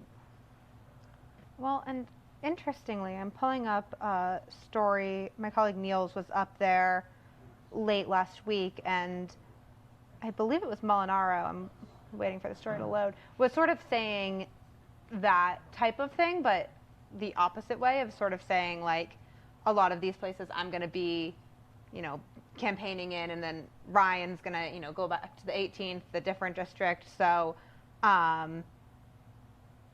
sort of both of them seem to be making that argument maybe a little bit. Probably could, depending on which counties you're talking about. But I know like Dutchess and Ulster are both going to be mostly in the 18th, I believe, and they're currently mostly in the 19th. Yeah. And they're both like Mark is from Dutchess, that's where his base is, and Ryan's from Ulster. So looks like we have a chunk in the 11th. We talked about. Yeah, looks like Max Rose is up by a lot there. Which is that expected, I guess. I don't That's really to know be much about expected, Brittany yeah. Barros, but Nicole Malliotakis also has a primary challenger, but she looks to have a pretty solid lead at this point, which is also expected. Yeah, and I think Trump endorsed Malliotakis this morning. Yeah. You're right. Which is yet another reminder to not pay attention to the win-loss record of his endorsements, because I think she did not need that endorsement to get over the line in this primary. Another interesting race is the 22nd, which is one of the most competitive districts in New York. And in that race, Congressional Leadership Fund, which is like the big House GOP super PAC, has been spending a lot to boost Steve Wells, who I think was seen as the front runner, but it looks like it's only 19% in, but he's leading by like 60%. But that's one that Republicans and Democrats are going to be very invested in November. Wait, Nathan, I have to like come back to this because I think this is a fascinating statistical thought process that you just had. Of, you know, I was talking with someone the other day who said that Trump's endorsement rate is like upwards of 80%, and it never occurred to me that it's because the day of he just endorses the candidate that's going to win. Yeah, or he endorses he's endorsed candidates in unopposed primaries, or he endorsed Jim Banks of Indiana, I think the day before, and Jim Banks was a no risk of losing the primary at all. So when it's all about winning for Trump, that's not a shock. And he likes to talk about the win-loss record, but it's better to look at the competitive races, the competitive primaries, rather than Yeah, it's a very hackable statistic. So that's super hackable statistic, because it never even occurred to me. When someone said that to me yesterday, it was 80%, I was like, oh wow, like the Trump endorsement really means a lot. And I'm a statistician. So wait, what would it be if in competitive races? What's in Trump's endorsement rate? It's pretty good in House races. Governor's races is where it's been the most. taking a hit. Like what would you, 50-50, same as tossing a coin? Even Idaho he lost. Nebraska? Georgia. Nebraska. Like which ones did he win? which governor's races? Pennsylvania. Yeah. So you're saying it's almost worse than tossing a coin, like it's potentially hurting candidates to have the endorsement in competitive races? I think it probably still helps, but it's also a matter of which races he's endorsing and who's the other candidate. Where a bunch of these ones where Trump's lost, it's because he's been trying to go up against an incumbent who's like been there for a while and is already popular, and maybe Trump has some like petty revenge thing he's going after. Whereas I think like what you see like especially with some of the House races is if there's like a really competitive House race and like a lot of these people are like fairly like low profile and maybe no one's like a huge standout, then a Trump endorsement can really carry them over the line. But it's less valuable when a bunch of these candidates already have like a strong name ID and like a record to run on and stuff like that. And he's been, no surprise, he's been playing games in the Missouri Senate race where he endorsed Eric. Like, come on. How do you tally the winner? What do we do? Was that a good endorsement they won, or like? Or in Alabama where he endorsed two candidates at two different times, two different points in the race. Come on, it's just games.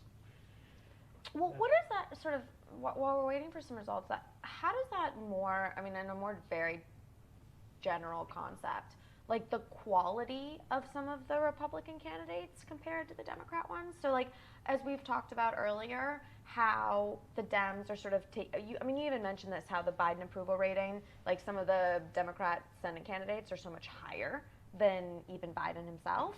Like, how does the quality of the Republican candidate play into it? Like a Herschel Walker, or like where is that? Or Dr. Oz, like where does that play into this?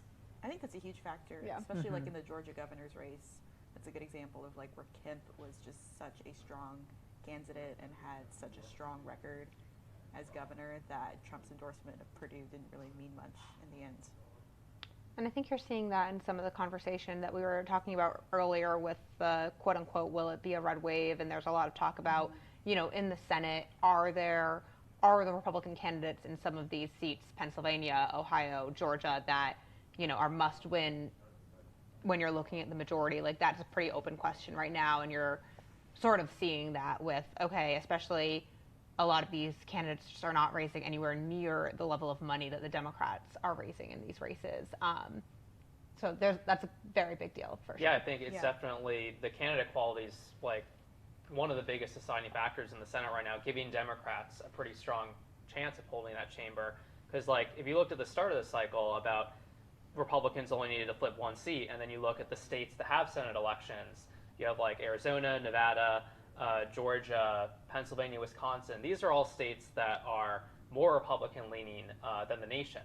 But because Republicans have nominated some of these candidates like Dr. Oz and like Herschel Walker and some of these other candidates that are pretty far right, it is giving Democrats a much higher chance, I think, than if they had gone with someone more moderate or more mainstream.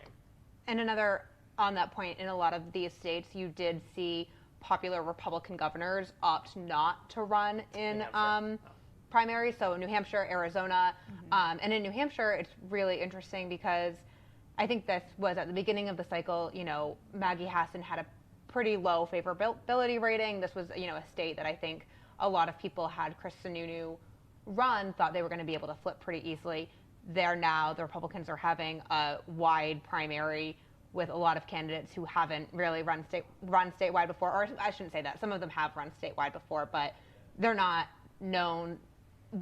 They're not holding like the level of office that, you know, a popular two-term governor would have brought to the race. So you are definitely seeing that play out in a lot of these places.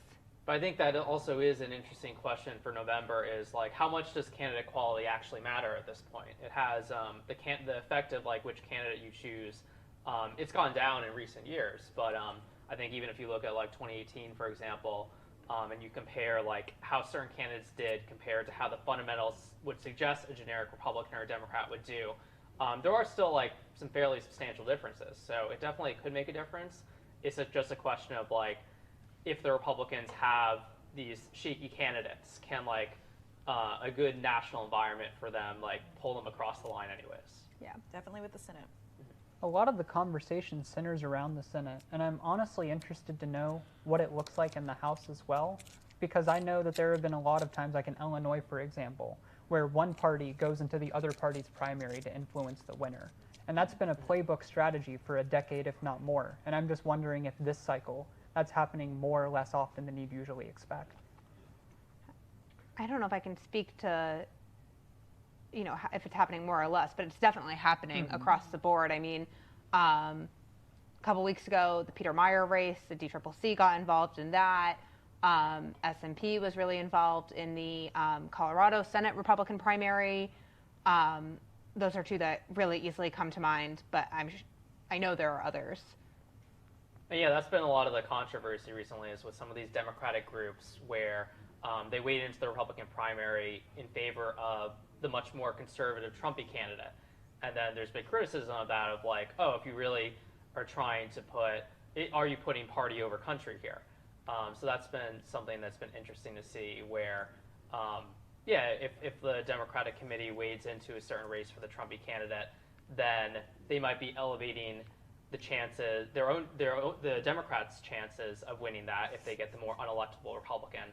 But at the same time, they increase the chances of that more far-right Republican who they would call, who could be an issue with like the threats to democracy and stuff like that.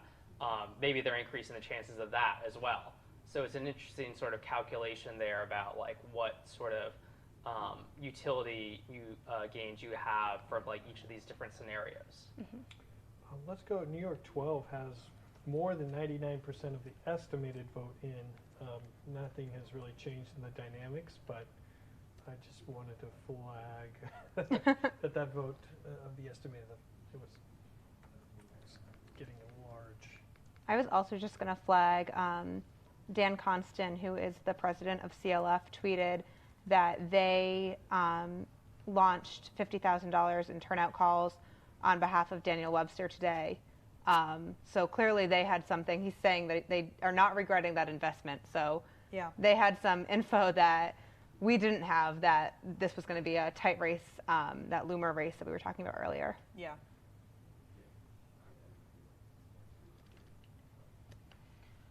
Do we have any more calls in Florida? Do we have any more new stuff in Florida? I don't think there's any big ones left. Are we done? Yeah. Everyone else is, what did we call it before? What's the comment? Irrelevant? I'm trying to think about the House races. The only uncalled race that I see on this dashboard is a state House primary that I'm not sure why it's on. I'm unfamiliar with State House District 29, but I don't see any major Florida consequential race that hasn't been called. Were there any surprises in Florida? Are we still, besides our one, Webster Loomer? I don't think so. I don't think so. I thought Florida was supposed to be the interesting state. Just wait. Just give them, November. Just give them time. What do we think of Gates? Because, like, he had a challenge, it was serious, but he probably wasn't in any real danger. He got 66% is what I see to 24. Would we consider that, like, how much of a danger zone was he in, now that we know the margin? I don't think. Let me see what his fundraising was. Yeah, I mean, I didn't follow that race as closely as some of the other ones, but I didn't get the sense that that was one that, like, it was like, yes, he had a challenger, but it was, I don't think anyone really expected it to be that close. Like, unless, maybe if there had been, you know, within the last week, some sort of development in his legal troubles, like maybe that would have affected something. But I think that, you know, he had raised a lot of money. He'd brought maybe Jim Jordan or somebody like that to the district to campaign with him. I think he took it seriously enough, but I don't think he was ever necessarily in, like, huge danger. Well, do you think that, like, there's any of this Florida, I mean, one of the big stories recently has been Rubio having so much trouble in the polls. You know, Val Demings potentially gaining a little bit, doing better than people expected. Does any of the data from Florida, explain why Rubio isn't doing so well in the polls? Have we seen sort of any push one way or the other? I know there was one poll that he wasn't doing well in recently, but I also don't think Rubio has really spent that much money yet. So I think, with the Rubio-Demings race, there was that one poll that had Demings up, but that was also the poll that had Nikki Fried winning her primary. So that one just might have had a weird sample. No, I mean, I'm not saying, like, she's up, but she's certainly doing better. Like, I mean, things are, like, Rubio is not as solid as one would imagine. Right now she's out. She's outspending him. I think that one of the things Florida, except for Nikki Fried, Republicans have won every statewide race in recent memory, but some of them have been close. I mean, one of the reasons why we've always had Rubio out of solid and in likely is because sometimes Republicans always win, but sometimes very close. Rick Scott has had many very close races, so you hear Republicans like, oh, Florida's solid. And like, well, yes, you win. Sometimes it's by a narrow margin. When I was talking to a Republican today, I asked them whether they were more at risk of losing Ohio or Florida, and they said Ohio, even though Ohio is a much more Republican state than what Florida is, but the dynamics, the candidate dynamics, they thought that Ohio was actually a greater risk. So I think with Florida, maybe we don't necessarily know exactly where that race stands. It doesn't seem like there's been that much polling of it recently. And a bunch of it has also been like partisan affiliated polling, so you never really know what to expect with that. But yeah, I think a lot of the thought about why Rubio is like favorite, because like we have it at likely, I think, likely are, is that I guess like in 2020 it was, I guess, 7 or 8 points more Republican than the nation.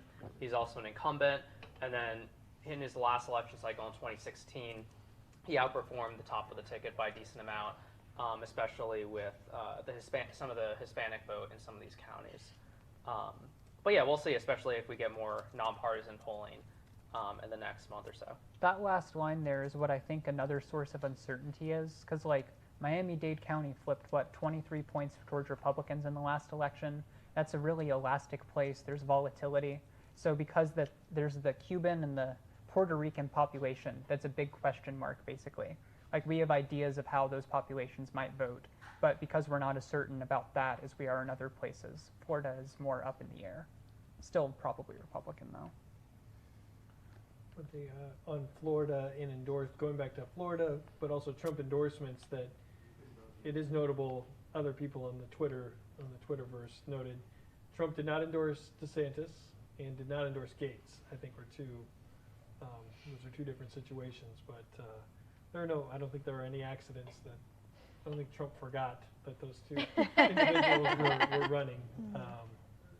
But DeSantis, DeSantis hasn't yet taken on the ire. He's flying close to the sun when it comes to Trump, and Trump has not really unloaded on him yet. And I'm interested to see what happens when, because that time is pretty clearly coming. Mm-hmm. We keep getting more votes in New York 12.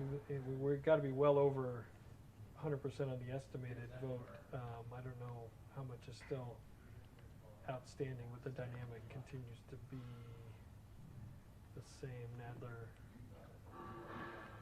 looks like he's in good shape. And then in the 10th district primary in New York on the Democratic side, looks like we're now at Goldman up 27% to 23% over New with 66% reporting. So still a ways to go there.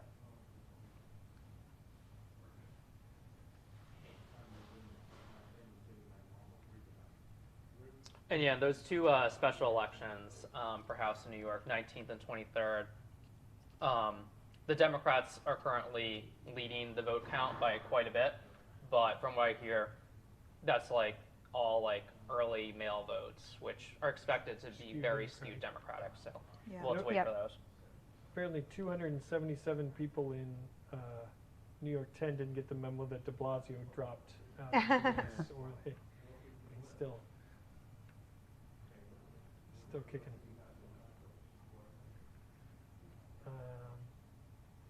Anything else that we're seeing popping? There's some New York 17 results coming in. Oh yeah, what's happening there? Looks like Maloney is significantly ahead, which I think is what we expected. He's leading 64, and Biaggi has 36, and that's with only 14%, but probably only one Maloney is going to lose tonight. We'll see.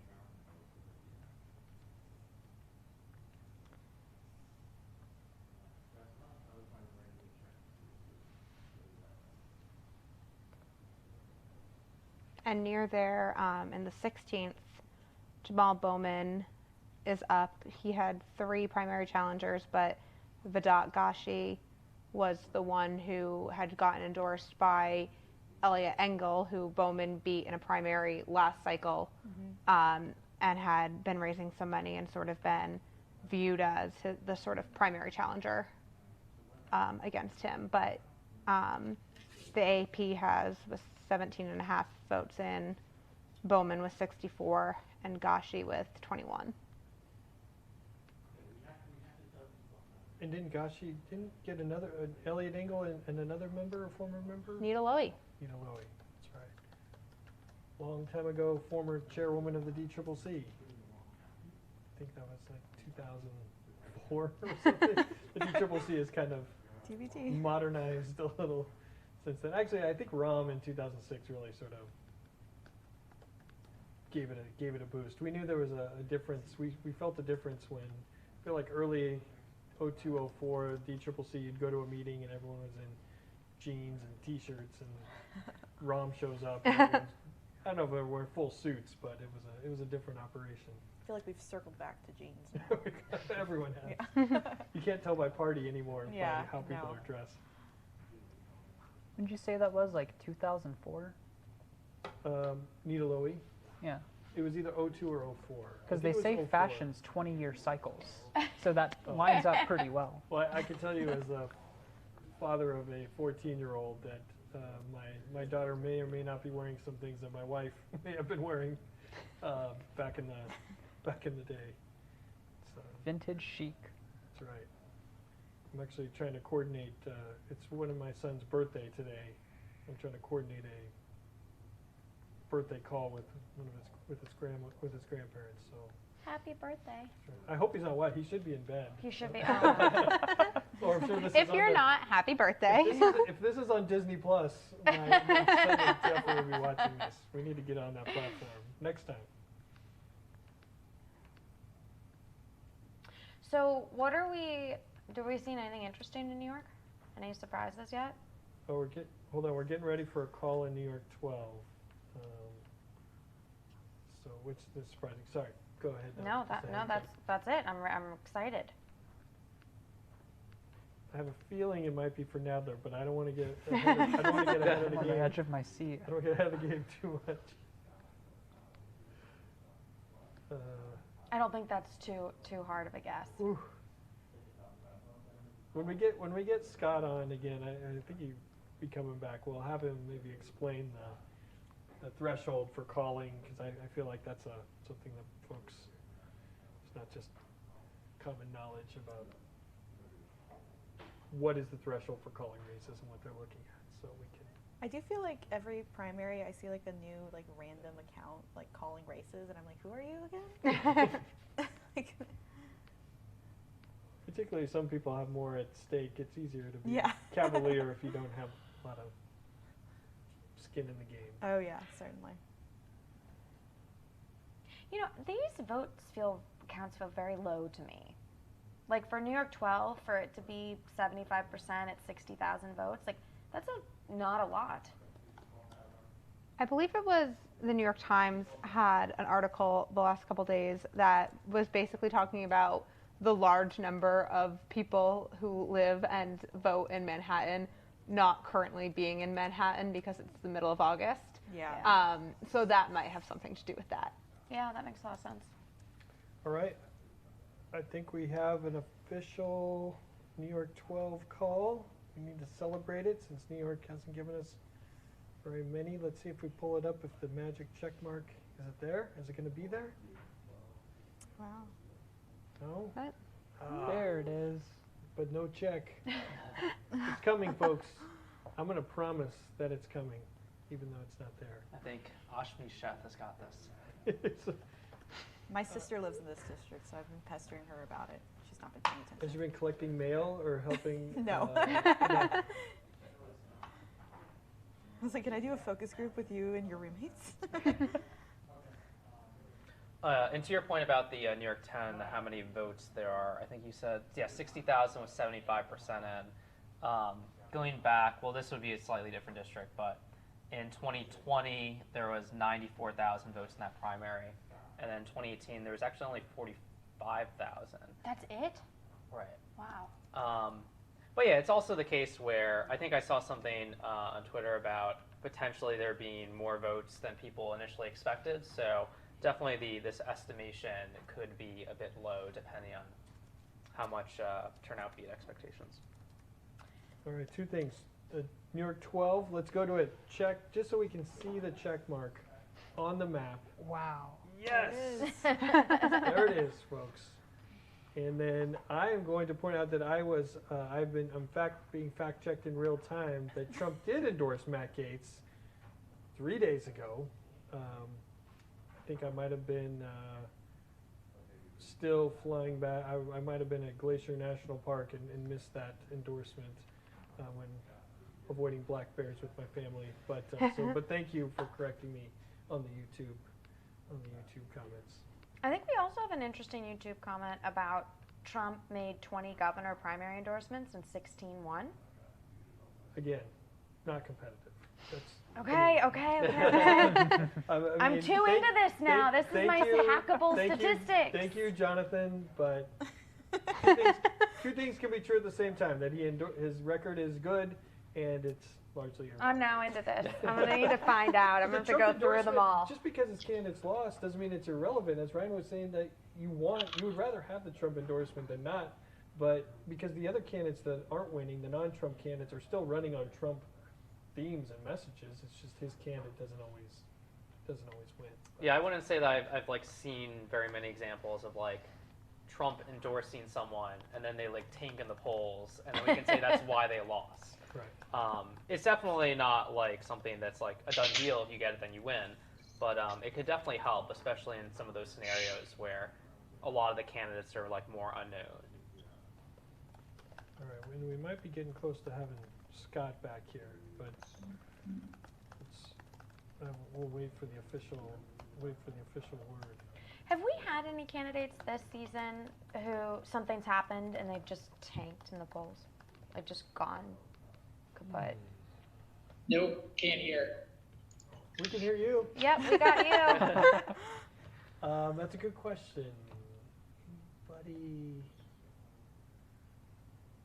totally tank. You know, I don't know if I would call it tanking, but in the Missouri Senate race, former Governor Eric Greitens was doing well. I mean, he was had a plurality in a crowded field.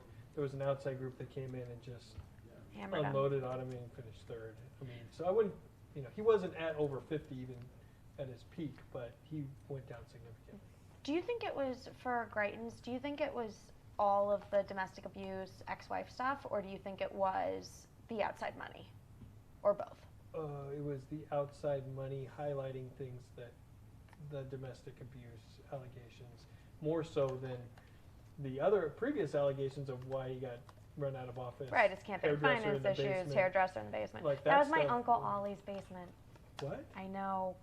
Weird knowledge there. What? I know, my Uncle Ollie sold the house to Greitens. What? I know. That's so It was weird. his basement. Wow. Creepy. I'm so sorry. I know. I have pictures of me as a kid in that basement. Oh my god. This is Turn of events. Weird vibes right here. Weird vibes.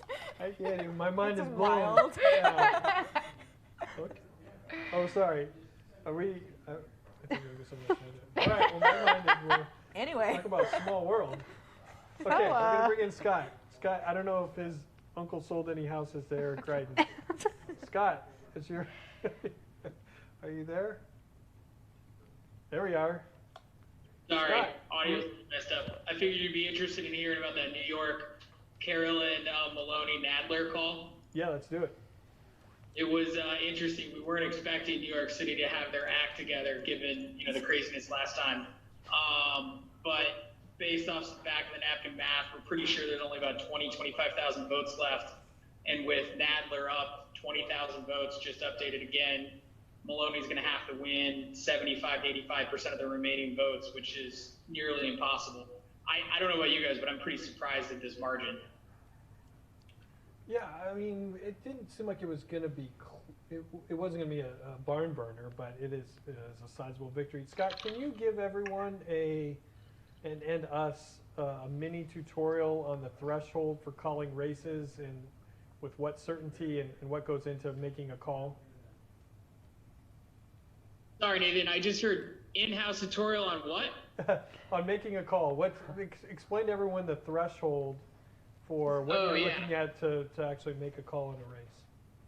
So I always like to say it's just simple algebra, right? We're just trying to figure out how many potential votes are out there, and then we assign the votes to how many candidates there are, and then we make an estimation on how many votes the second, third, or fourth place person needs to take to overturn.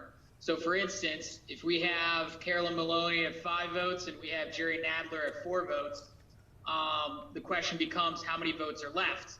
If only 3 votes are left, then we know in that scenario Jerry Nadler needs to win 2 out of the 3 remaining votes.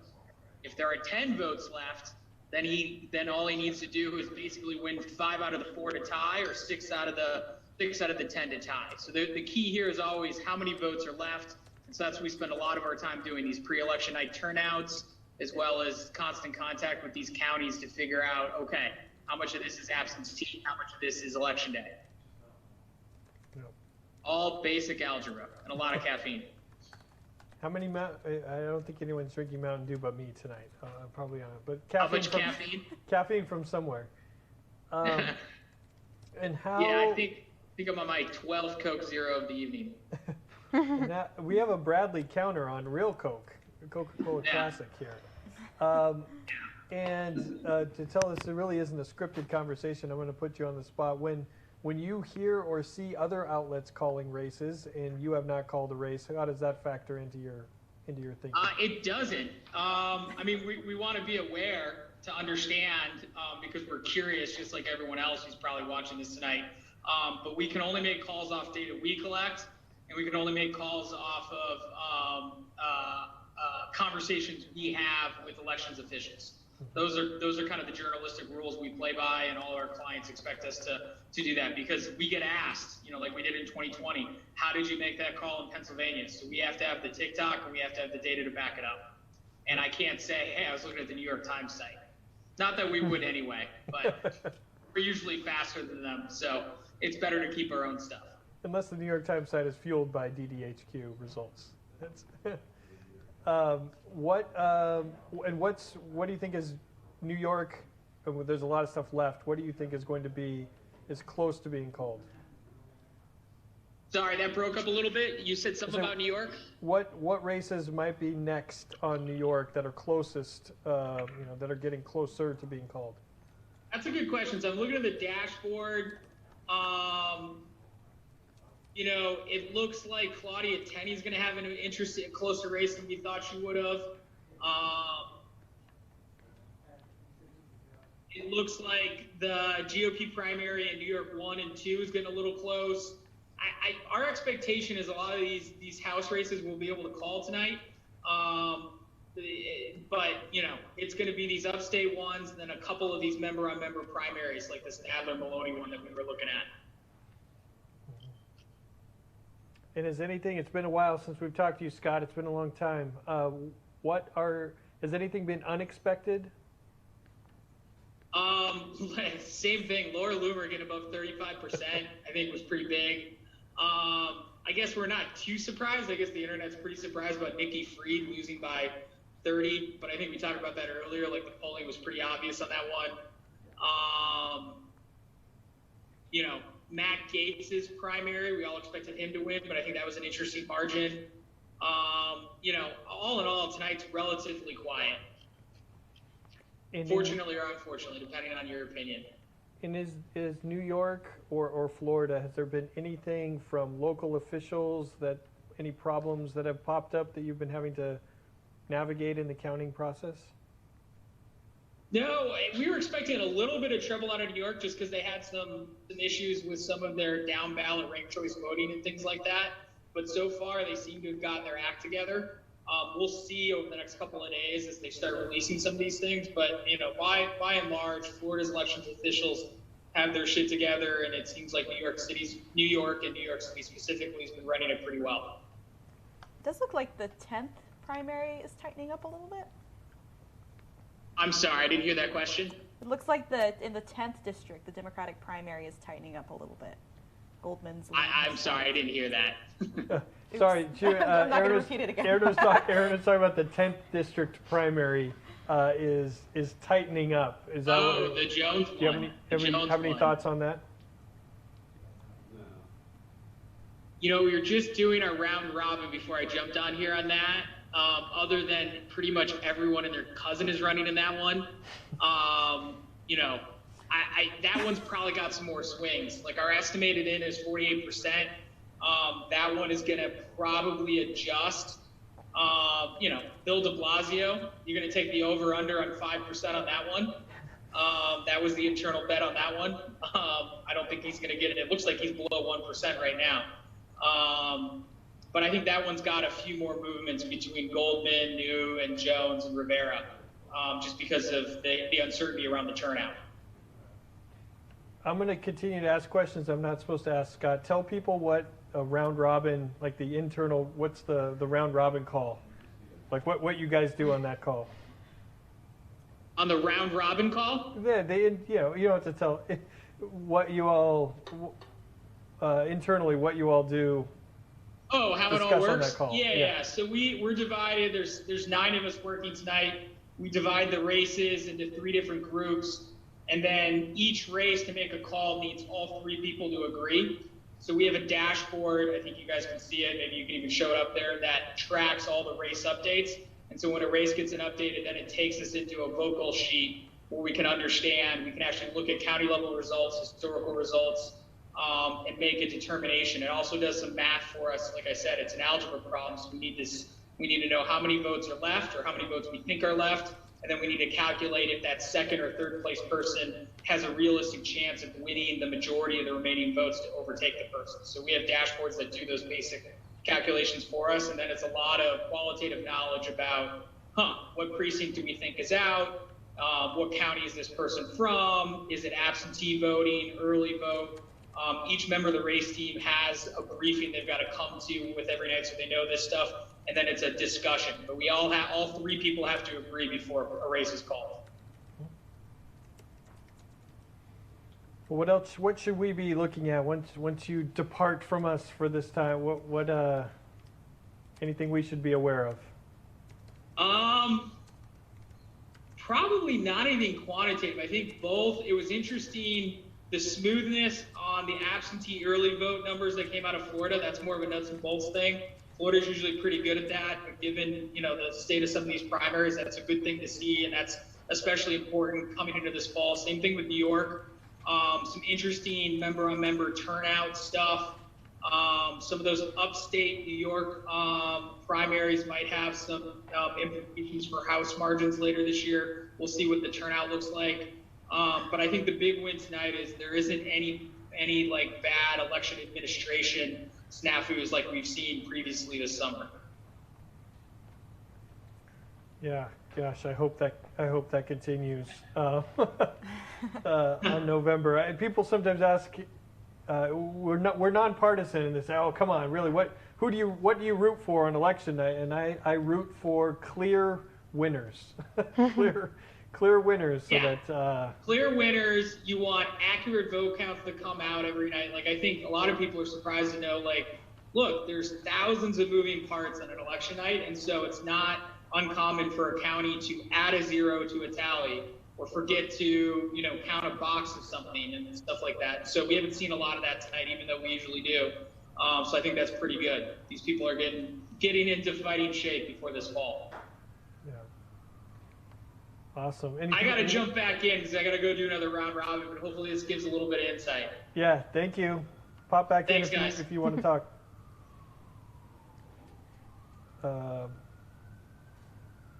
I admit that I'm going to retweet it right now. I missed our colleague Jacob Rubashkin, who is on vacation but on Twitter. He tweeted his Jeb Bush meme with a new New York twist.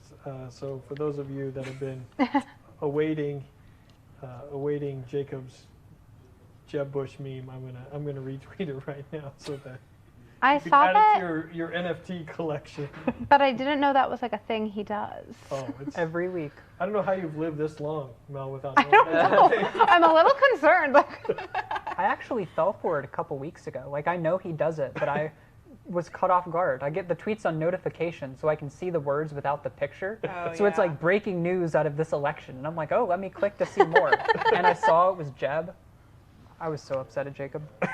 How is he doing this on vacation? I don't know. That takes effort. Are you on vacation if you're on Twitter? We'll put that Not really.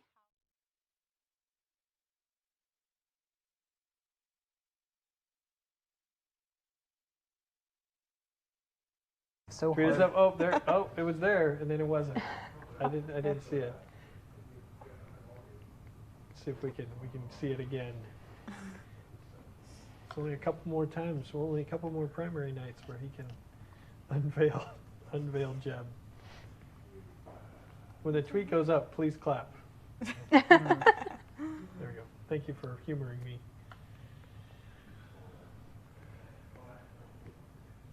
All right.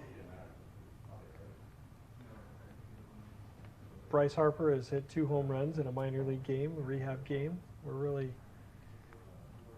What district is he running in? Not challenging Eleanor Holmes Norton, I don't think. I still don't hate him. I don't know. Although my kids are sad that I don't think they can. They're Googling what was it there? Bryce And then Harper. I missed it. What? They Googled Bryce Harper. Here we go. All right, what are we looking at? Anybody? What's next? The 10th district? Is that even close? Yeah, so It's the close, 10th yeah. district is pretty close right now. I guess.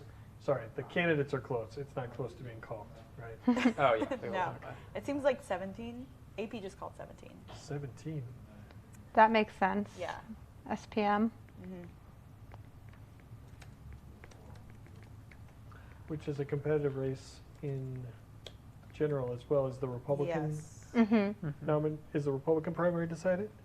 Let me see. I don't think there was much of a primary there. If there was. Yeah. one. I was gonna say I'm not sure that they're. It is decided. Yeah, but he it won. wasn't a big He deal. won. Right, which Mike one are we Lawler. trying?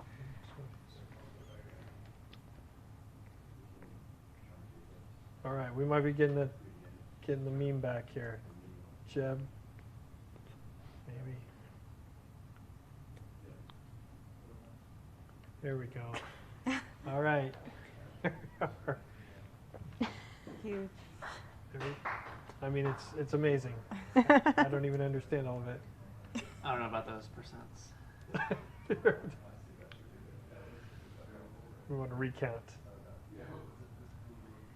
So in the 10th district primary on the Democratic side, Goldman now leads 25.24% to News 24.22%. So It's only pretty like close 600 there. votes, 700 votes. Yeah, Yeah.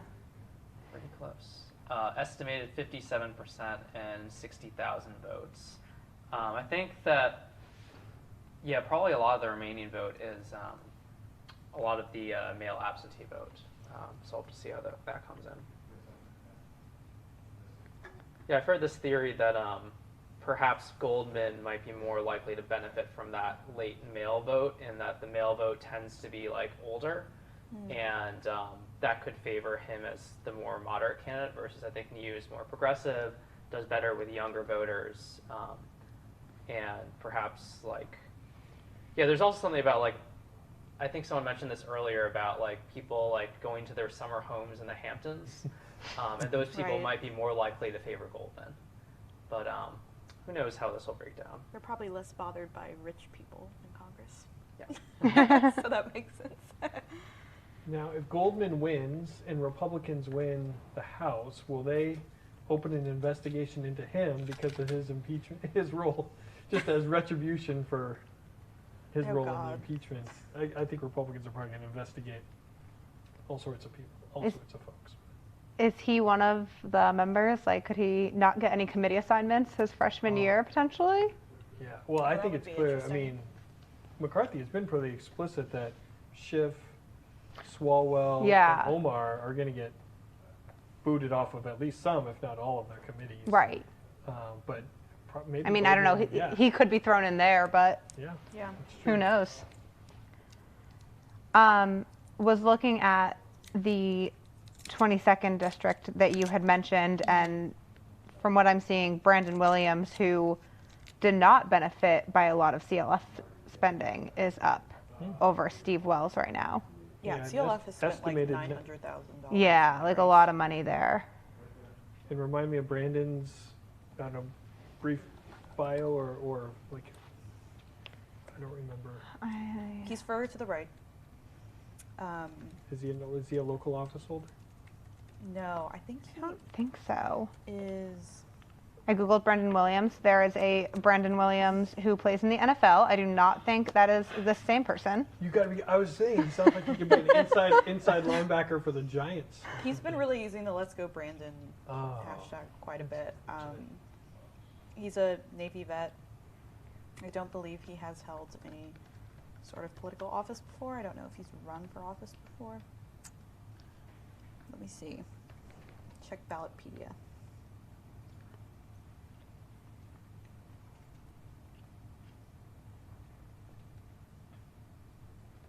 Oh, our adult dating site is back. They're back. Oh, good. Excellent.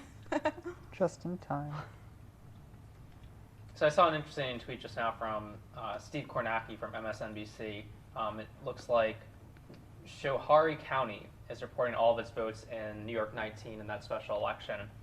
And the Republican Molinaro is winning that county by 32 points compared to Trump's 29-point margin in 2020. So that would be a 3-point shift to the right in a district that was Biden plus 1.5. So if that's representative of the district as a whole, that would point to a pretty competitive race. But just based on this, that would be barely enough, I think, for the Republicans to win. But will be interesting to see when the other counties report all their votes. Steve Kornacki, roll call alumnus. It wasn't very long, but alum, roll call alum. We can claim him nonetheless. I feel like everyone is like either National Journal or Roll Call. Yes. Like Yes. somewhere in the back of their resume that's up there. Particularly Hotline, right? Hotline Yeah, is everyone's been their hotline. the launching pad.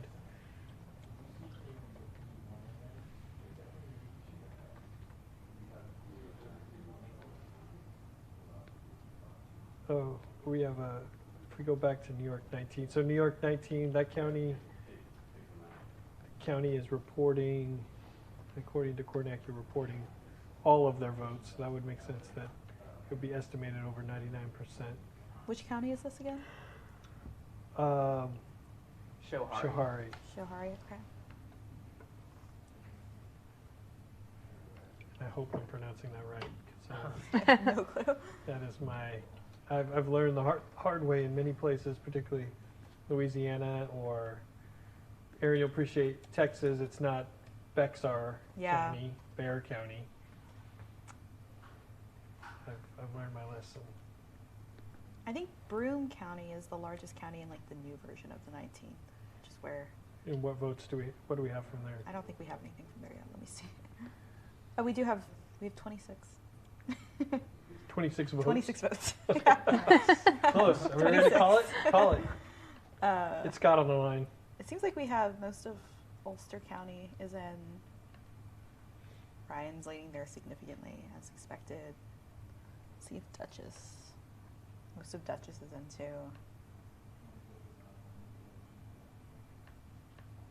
too. Jacob is claiming that Twitter is an all-year activity.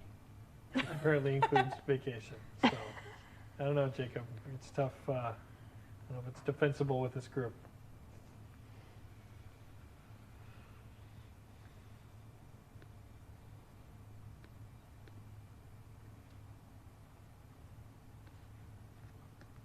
Last week I happened to be in Wyoming for a few days, including on primary night with Liz Cheney. No, I wasn't with Liz Cheney. I was at National Parks, and no one was really talking about Liz Cheney. But it's probably because everyone there was not from Wyoming. We were all outsiders. But it's a beautiful place. Beautiful place. What do you think the Liz Cheney stuff says about the Trump aspect, given our Trump discussion? Trump still, despite some of the losses that may or may not be controversial in his endorsements, that he's still influential in the party. I mean, that it's pretty clear that voting to impeach Trump is not popular with the Republican base. I mean, it looks like Valadao and Dan Newhouse of Washington is going to survive. Valadao may not win the general election, and they're the only two of the 10. And those two probably had like special circumstances where they didn't have to get to like 50%. Oh yeah. Well, Newhouse got what 20, less than 25, and 6 other Republicans got 49%. There's a theme. It's a little different because the systems have been different, but those Trump impeachment, except for Meyer, have gotten about 25-ish%. Meyer overperformed, but still Trump's party, in my opinion. And the interesting thing with Wyoming, if you look at some of those county results, was that like the 2 counties that Liz Cheney won were the 2 counties that Biden won in 2020. And there was also a lot of interesting data that people found about Democratic voters in Wyoming actually switching their party registration so they could vote for Liz Cheney. And if anything, Cheney's percentage of the vote was probably inflated over what like the true Republican electorate actually wanted. So I think that just shows that there really isn't a lane in the Republican Party for like an explicitly anti-Trump candidate.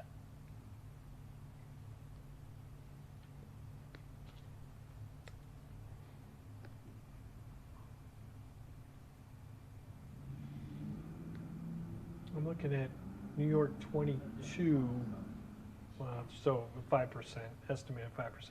But Francis Knoll, who ran last time or came close to, ran last time? Yeah, he ran. He didn't win the Democratic primary, but he ran last time. Yes. I mean, in second, but less than 5, or estimated 5%. So I should have not even uttered those words. We'll just wait.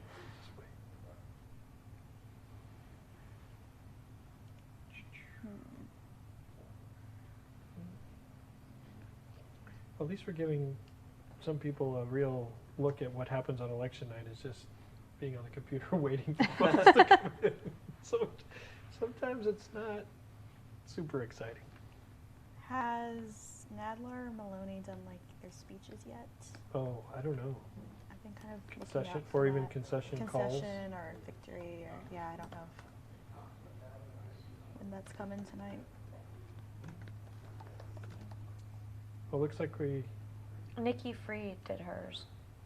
Looks like we have a call in 17 with Sean Patrick Maloney for Sean Patrick Maloney. So that was, like that race, that primary got some attention. Would have been awkward if he lost. Oh, yeah. Sitting in the triple C chair losing a primary. That would have been. Wait, they've called that one? Yeah, it just got called. We can put that. Yeah. Put And that he up. won that There we go. quite decisively. Yeah. I think that sort of as we got closer to Election Day, the question sort of was a little bit more of like how decisive of a win this would be for him, and this is clearly very decisive. It just feels so dweeby to steal someone's seat. Feels what? Dweeby. Oh, dweeby. Sorry. Is that not a word when you're No, I know. It's allowed. It's allowed. All right. Well, slowly checking things off. Didn't he have the choice to run in a different one beside, like, when he decided he wasn't going to run in his because of the redistricting, didn't he have a choice of like 2 different seats to go to, and he picked the one where Jones was? Yeah, I think the other one might have been a bit more competitive, where he would have had a higher chance of losing. Just slightlier, though. Like, not Yeah, just significantly. slightlier. And he chose, so the 17th district includes the town he lives in, has lived in. So that was part of why he chose to run there, in addition to it being, slightly friendlier to Democrats. I think a lot of the pushback he just sort of came out and announced on Twitter that he was running here, and Jones's team was like, you couldn't even give us like a courtesy heads up that you were running here. So then if he didn't want to run against SPM, he would run against Jamal Bowman in the 16th, but then he would have been running against, a fellow black progressive, didn't want to do that, so hence the move down to the 10th district. Isn't it weird that people weren't like angrier about this? I mean, people were pretty angry. Seems like everyone was quite angry. But he I still think won.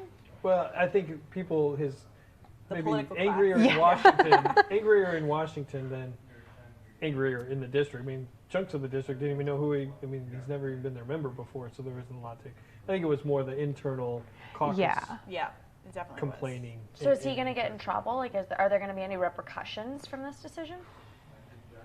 Is he going to get knocked down from his head of whatever it is, DCCC? No, I'm trying to remember. I mean, like, were there calls for him? I feel like there was honestly stronger like backlash from like across the Democratic Party when they got involved in the Meyer primary. Yeah. And I think it was kind of that on top of that. But I mean, it was It's not like he's people in a were position where he's going to step down. Yeah, the idea that they're gonna boot the DCCC chair 2 months, 3 months, whatever it is, before the general election in a not good cycle for Democrats, it's not gonna happen at this point. Right. Like the way he would have lost that position would have been if he lost tonight. People were mad about it, but yeah, people I think then got really upset about their decision to get involved in the Meyer race.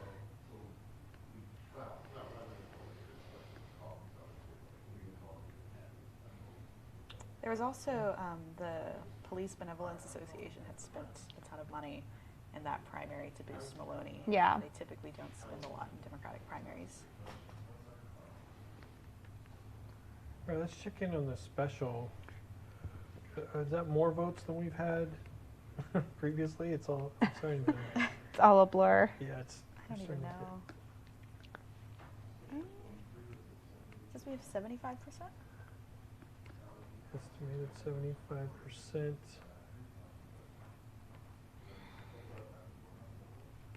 Pretty close. Oh wait, no, it's.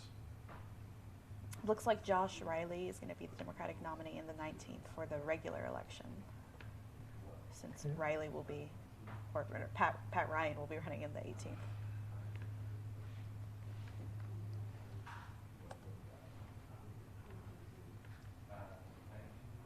I've got to admit, I don't know much about Josh Riley.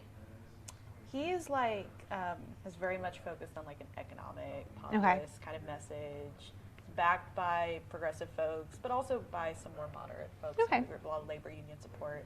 And then his opponent was talking a lot more about like social issues, abortion, gun laws, that sort of thing. Sure. So it was kind of interesting, but it didn't get. It was obviously overshadowed by the special. I was going to say, he was so focused on the special. I know it was very confusing for them because like the new 19th contains both part of the current 19th and the current 23rd, so two special elections. Okay. Oh God. Yeah. So people are getting like two separate ballots. They don't know who they can vote for. Oh God. And like they must just be getting all of these like television ads and. Yeah, it's a mess. So in this 19th district special election, the current results do say that the Democrats up 58 to 42, but important to reiterate that this is predominantly those early votes, which are expected to be Democratic skewing. I think the only real signal I'm seeing so far was that one county, Showery County, that was pretty close to the 2020 numbers, but a few points more Republican leaning. So we'll still have to wait on this one. And I think also in this New York 19th thing, it says 86% reporting. I don't think it's that high based on just looking at some of these other special elections like Nebraska and Minnesota. Yeah. I think those ones ended up about 115,000. So I think we still have quite a ways to go in this one.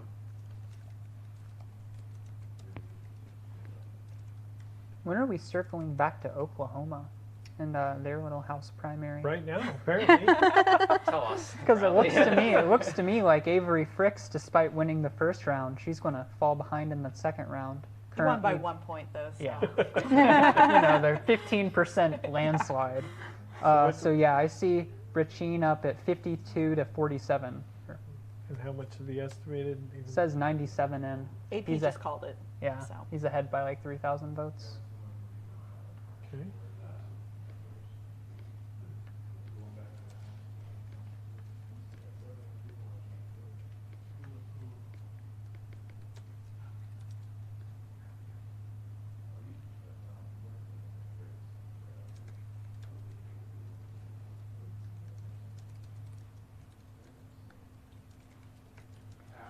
Are our family members sticking with us?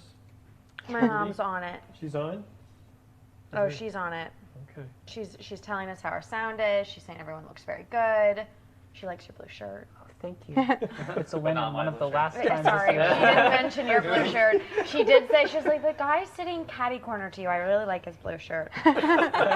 No love for Ryan's shirt. Sorry, Ryan. They're very different shirts. Ryan, you're wearing an Oxford in summer weather. This is a linen shirt. You'll have to teach me your ways. Wow, such a good point. I don't know how you're not dying right now. I've been kind of cold the whole time, so.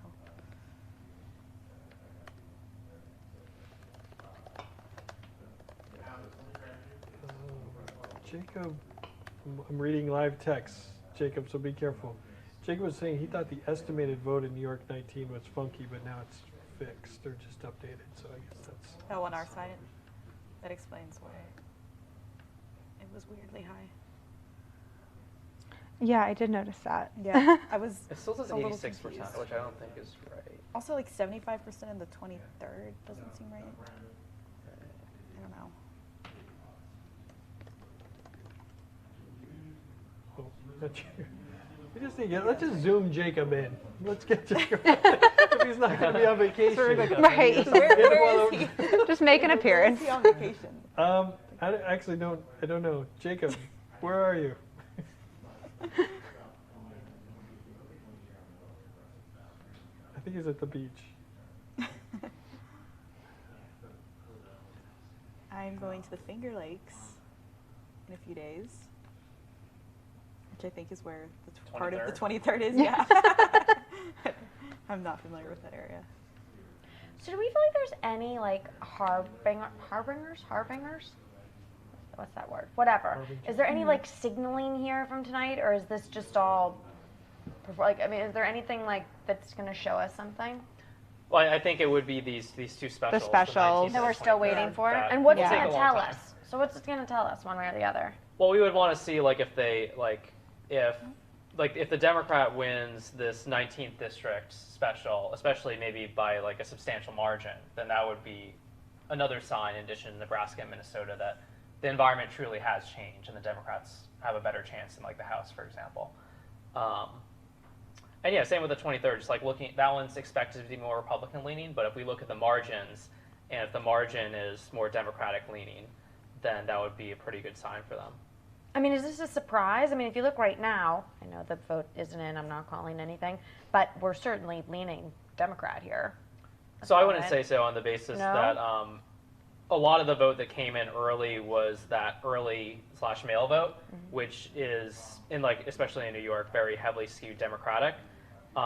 So yeah, we still have to see, like with a lot of these counties don't have like any election day votes yet. So I'll have to wait and see how those come in and how it balances out. And yeah, I think we're still pretty early in the 19th, where the 92% estimate, I don't think it's 92%. I think it's much lower than that. Much lower. Yeah. By like how much? It might be more like 50 or 40 or something. Oh, wow. Like that. So what's the issue here? I'm not totally sure. These things can be tricky, or maybe there's like some like snafu somewhere in the spreadsheets. Yeah, I mean, for example, I'm looking at the AP results, and they have, for the 19th special, 43.7% of votes counted, and Ryan has 62, and Molinaro has 39. That's confusing. Yeah, so it's definitely weird because like there's different numbers and different things for the two, so it's hard to sort of tell. So we have no definitive anything right now.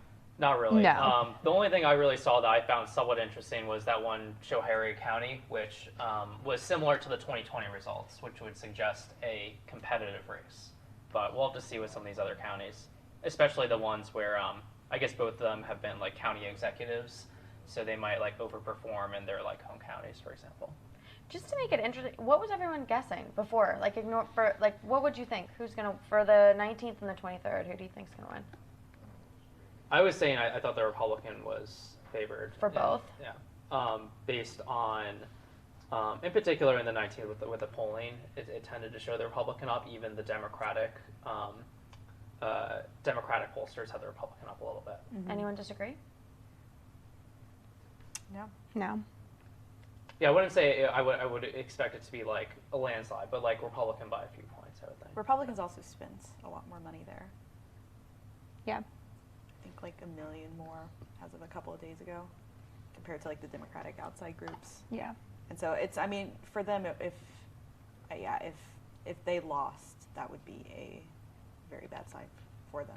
Or not, I mean, it wouldn't be the end of the world, but it would be like a serious kind of question mark. Okay, how much is like abortion actually going to play into these races in November? Because, and I think the fact that they're spending a lot is also a signal that they're worried about the stakes of this race and what it would mean. I think you also get into, we're sitting here talking about what does it mean, like, if everyone else is doing that. The NRCC alone spent $1.2 million against Pat Ryan here. Mm-hmm. So. I think it was initially, we thought that Molinaro would have a stronger advantage, and it seemed to be tightening up a little bit within like the past month. Yeah. But the polls were showing, like even the Democratic polls were showing that Republicans were leading by a few points. New York 10 continues to be very tight. And I think we have a couple of ads from New York 10. I wonder if we should watch those as we wait for more votes and more clarity. So if we cue those up. And hopefully everyone in the ad has faces. That's what I'm rooting for. I think we would all appreciate that. Yeah. When America needed him, Dan Goldman answered the call. Mr. Goldman, you may begin. Donald J. Trump abused the power of his office. After a decade as a top New York prosecutor, Dan Goldman proved the case against Trump. Today he's running for Congress because our entire future is at stake. The right to vote, to choose, our safety, our planet, even democracy itself. Dan has the experience and the courage to meet the moment. I'm Dan Goldman, and I approve this message. Interestingly, he didn't mention the Trump endorsement. I'm sure that was if it had a couple more seconds, he would have thrown it in there. And then I think we have a Jones. Maybe a Jones ad too. Although Jones is in a tight race for third right now, but. Do I stand out in Washington? Yes. Let's see. I'm a New Yorker. I grew up in Section 8 housing and on food stamps, raised by a single mom. I'm black, I'm gay, and damn proud to be different. As a member of Congress, I've fought to bring real change to a broken system, to make Washington work for us, not them. I'm Mondaire Jones, and I approve this message. I feel like, Mel, you can remind me, Neil's, when he was up there, that he was even more casual. There's a picture that Tom Williams took where Jones was even almost Fetterman casual. He was in like a t-shirt. I believe it was a Stonewall t-shirt. I'd have to pull up the picture, but I did a double take of it because I was like, wait a minute. I couldn't remember here. But. I did, it took me a moment. Because I did see that, and it's interesting to see the juxtaposition of him in just like a polo walking around, and then Dan Goldman in a suit pulling from congressional hearings, sort of like you would almost think that like the incumbent would be the one being like, I'm here on Capitol Hill type of thing, but. Well, Jones was always going to have an uphill battle. Yes. And I think that's playing out this evening. What else? What are we looking?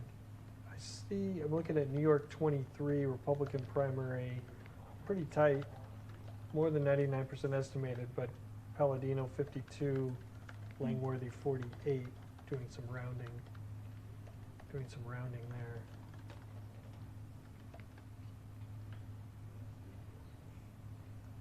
And do we really know? I mean, Stefanik is really, it feels like more than endorsement really gone the extra mile, or continue to be for Palladino, like what the there's some beef between her and Langworthy. Yeah. I can't remember what exactly it was related to. I think it had to do with the governor primary and kind of like, because she was, considering that, and I think because Langworthy backed Zeldin early on, that was something that impacted her decision to then endorse Palladino. I have to pull up the story. There was a Politico. So more anti-Langworthy yes. and pro-Palladino, although Palladino's bringing a lot to the. She must really not like Langworthy to continue to be close to Palladino with his. I think it certainly has more to do with Langworthy and less to do with Palladino. But yeah, let's see here.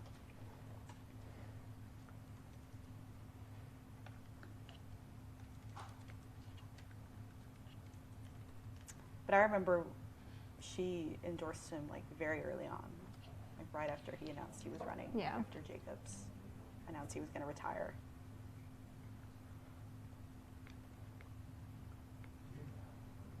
Yeah, it escalated. The tiff between Stefanik and Langworthy reportedly escalated when Langworthy supported Zeldin earlier last year when Zeldin started his gubernatorial bid, and she was considering it kind of at that point. I don't remember that yeah. She was really. She was in the mix a little close. bit, but yeah, I think. And then there was Langworthy was like a part of pushing Jacobs out after Jacobs had supported the assault weapons ban. So just a lot of like internal state Republican drama there. So it looks like we have some more results in this New York 19th race. In particular, some stuff from Dutchess County, which is Molinaro's home county. So Dutchess voted for Biden by, it looks like 10 points. But it looks like Molinaro has barely pulled ahead right now. He's winning like 50 to 49 there, with more of this election day vote coming in, and still some more election day votes left. So it does look like Molinaro is getting sort of what he needs out of there, with a good overperformance, probably because it's his home county. But on the flip side, we'll have to see how Pat Ryan, the Democrat, does in Ulster County, which is where he's from, and see if that sort of outweighs this. And what is all of Dutchess in the new district? I mean, we're comparing.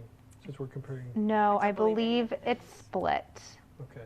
I believe the southern part of Dutchess is in the new 18th. Okay. I'm not familiar enough with Dutchess County to know whether the northern and southern.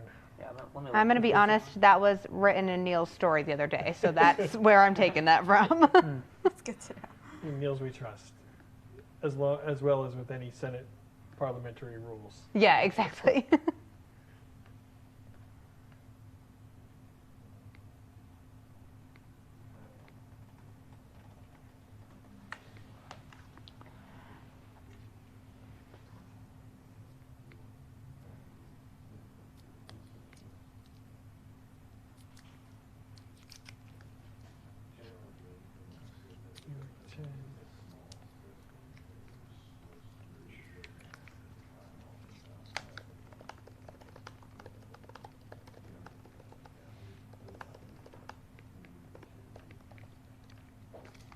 Okay, yeah, so I just looked it up, and the part of Dutchess that's in the 19th was Biden +4.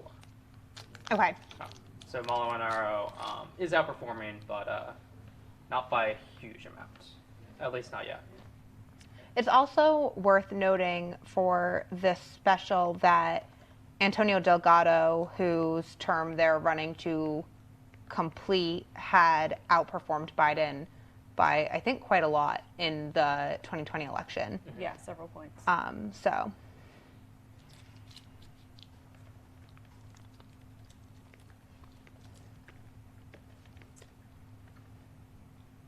Let's see. Biden won that district by about 1.5 points. Yeah, interestingly, I'm looking at some of this old data from 2020, and it looks like Ulster County, where Pat Ryan's from, actually had the most number of votes cast of all the counties in that district. So that might give the Democrat a boost if he can get a good home county advantage there. Yeah, Delgado won with 55% of the vote. Yeah. And the Republican only got 43. And this was a district that voted for Trump in 2016. And I think Obama in 2012. I think you're right. It's gone back and forth. Yeah. Does anyone remember what Delgado's rap name was? No. Do you? I can pull it up if you don't remember it. I feel like you've got it over there. Yeah. Maybe. I had to remind myself. AD the voice. Yes. But I remember when like Republicans were attacking him for his lyrics. I could be messing this up, so feel free, YouTube folks or Twitch, to correct me, that Republicans, he had a lyric about dead presidents, and Republicans are like, oh my God, he wants to assassinate presidents or something. Like, I'm pretty sure he's talking about money. Like, my hip hop knowledge is not great, but I'm pretty sure it is a reference to the people on money, not a call for assassinations. But Republicans were outraged at AD the Voice's lyrics. I didn't realize he was a Rhodes Scholar. Yeah. And a good basketball player. I think he's in the upstate New York Basketball Hall of Fame or something, which is a very specific that exists. Hall of Fame. I don't know if that's an exclusive club or not, but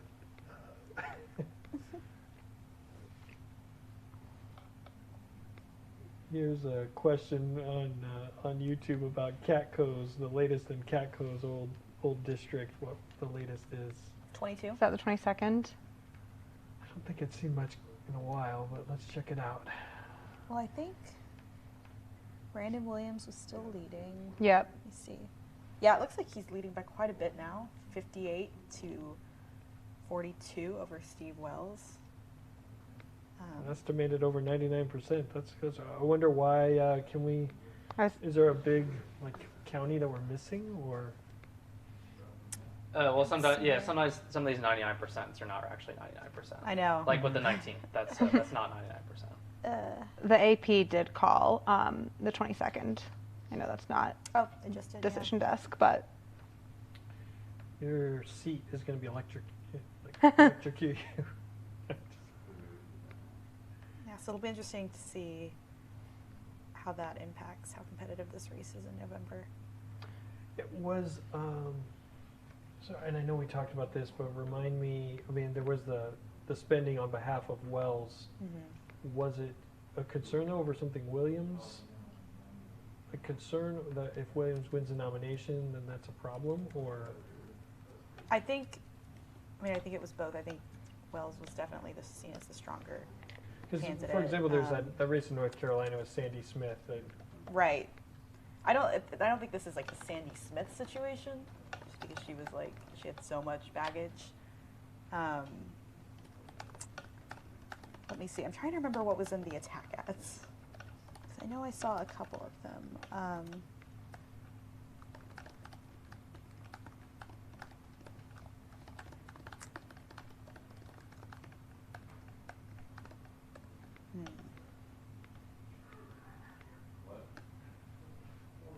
He co-founded a software company. He's not from New York, Brandon Williams. Okay.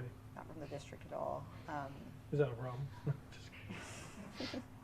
Is he from New Jersey? Does he live in one of Dr. Oz's houses?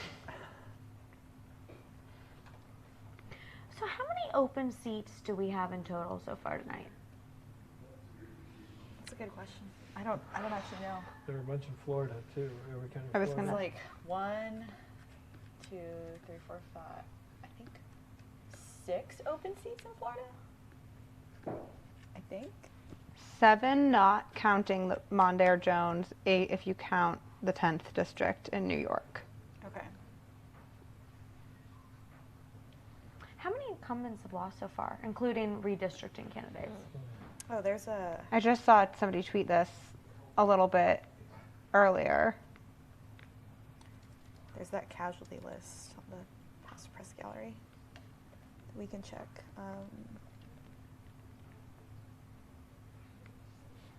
There have been several so far.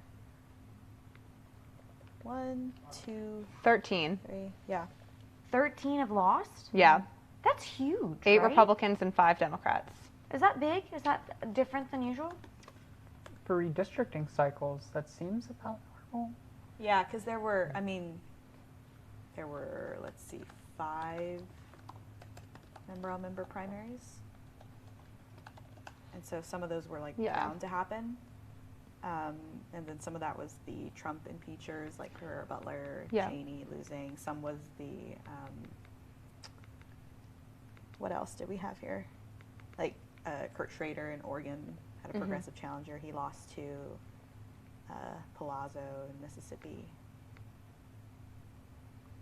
Yeah, when we did our ranking of the most vulnerable House members, we debated how to address the redistricting forced member-on-member races, because we were like, well, we could just make an entire list of the 10 most vulnerable members who are these members running in these races, and we did not take that approach. But so going back, I'm relying now on vital statistics on Congress. If we go back to just redistricting years, so cycles ending in 2. In 2012, 13 House members were defeated in primaries. In 2002, it was 8.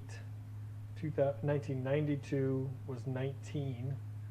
1982 was 10. So we're not out of whack in either direction this cycle. I don't believe there are any others after tonight that are at risk. There shouldn't be, right? No, there shouldn't be. I don't there believe might be. 23 has tightened up. New York 23 GOP primaries tightened up. It's now 51-49. Estimated 56% if we are trusting estimated votes. So yeah, that's clearly not done yet.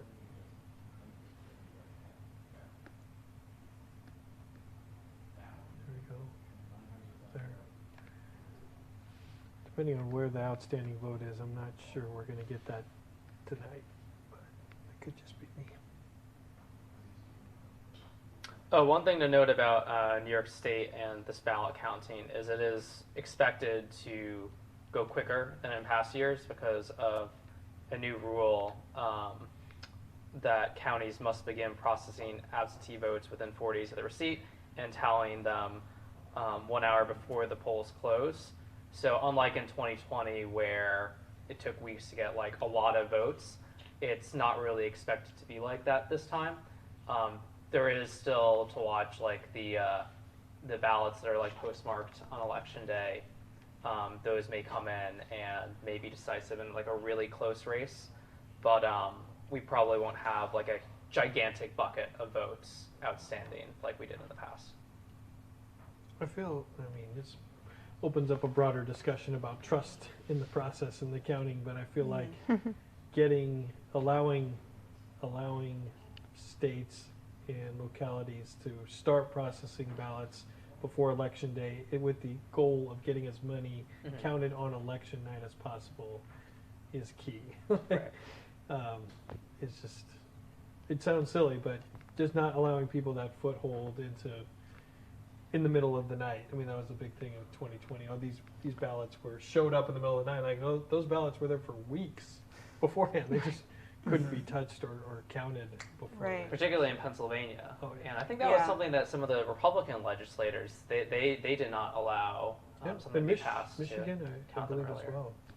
But no, you made the law that said you couldn't look at those.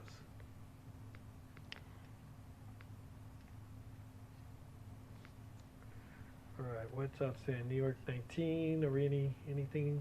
So we are seeing now, as more of these election day ballots, in-person votes are being counted, that gap is shrinking, where originally the Democrat Pat Ryan had like what appeared to be a big lead, but that was mostly like those mail votes. Now, as more of these counties add their election day votes, it's getting tighter, and we'll see if Molinaro, the Republican, can swing past him.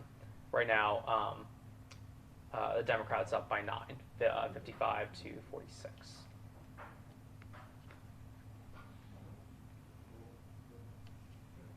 What were you saying that in Minnesota and Nebraska, the total was about, the special was about 115? Yeah. We're at 85 and change.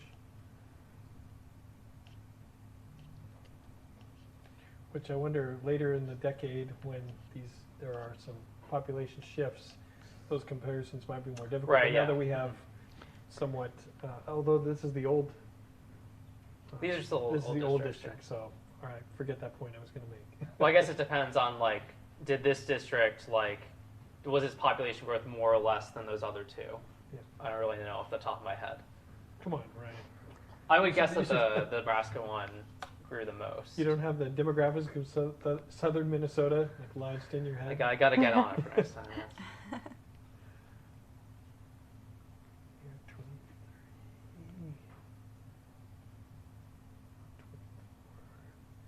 We looked at New York 1, top primary. The Republican primary? Yeah, let's look at that. I feel like we haven't really looked at that in a while. Looks like LaLota is winning. Is that as expected? I think him and Michelle Bond were seen as the two front runners. Michelle Bond had a lot of outside money. She was like big in the cryptocurrency world. Had some of that supporting her, and LaLota had more support on the ground though from a lot of local Republicans. So I don't think it's particularly surprising that he's in the lead. This is Zeldin Open, right? Yeah, this is Zeldin Open. So competitive, but not like terribly competitive.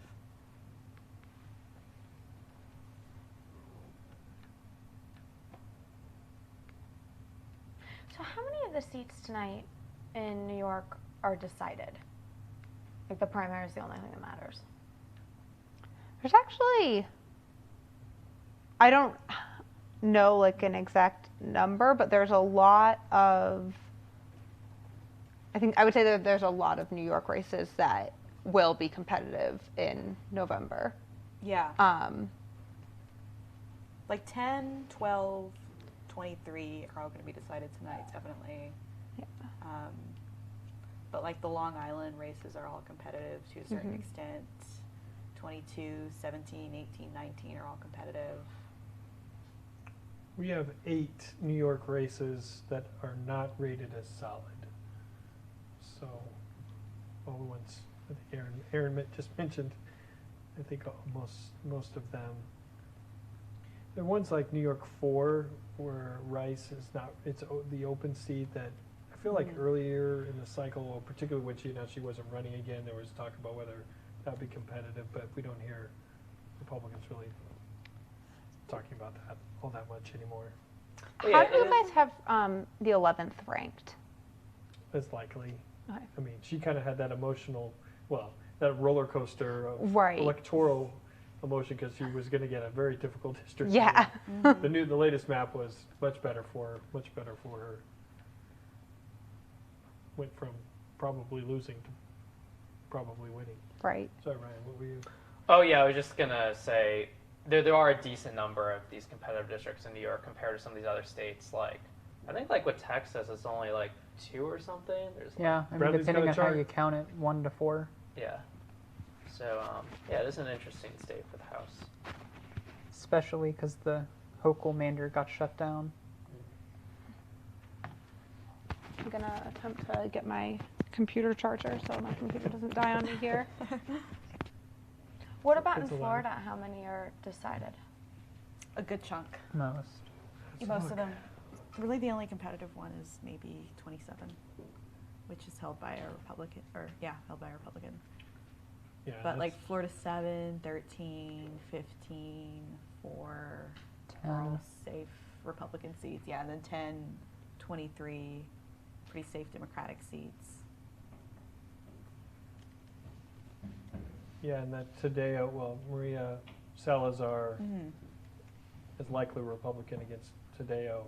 I mean, that's a good example of the shift in at least some Hispanic voters helping Republicans. Yeah. Can you get me Coca-Cola number 4? Yeah. Uh-oh. Wow. Thank you. He's at the line. Can I have a water? Yeah. Thank you. He's going to disappoint. Will disappoint everyone. Thank you. There you go. Thank you, Anne. Yeah. Do we think we're going to get New York 10 before we shut this down? Well, we are definitely getting a lot more, and it looks like Goldman is up by a bit more than he was before. 25.72 to 23.90. And do we think we're actually at 86%? I'm not sure. I don't think it's like as off as the New York 19th estimate was. AP's saying it's 92. So, seems close.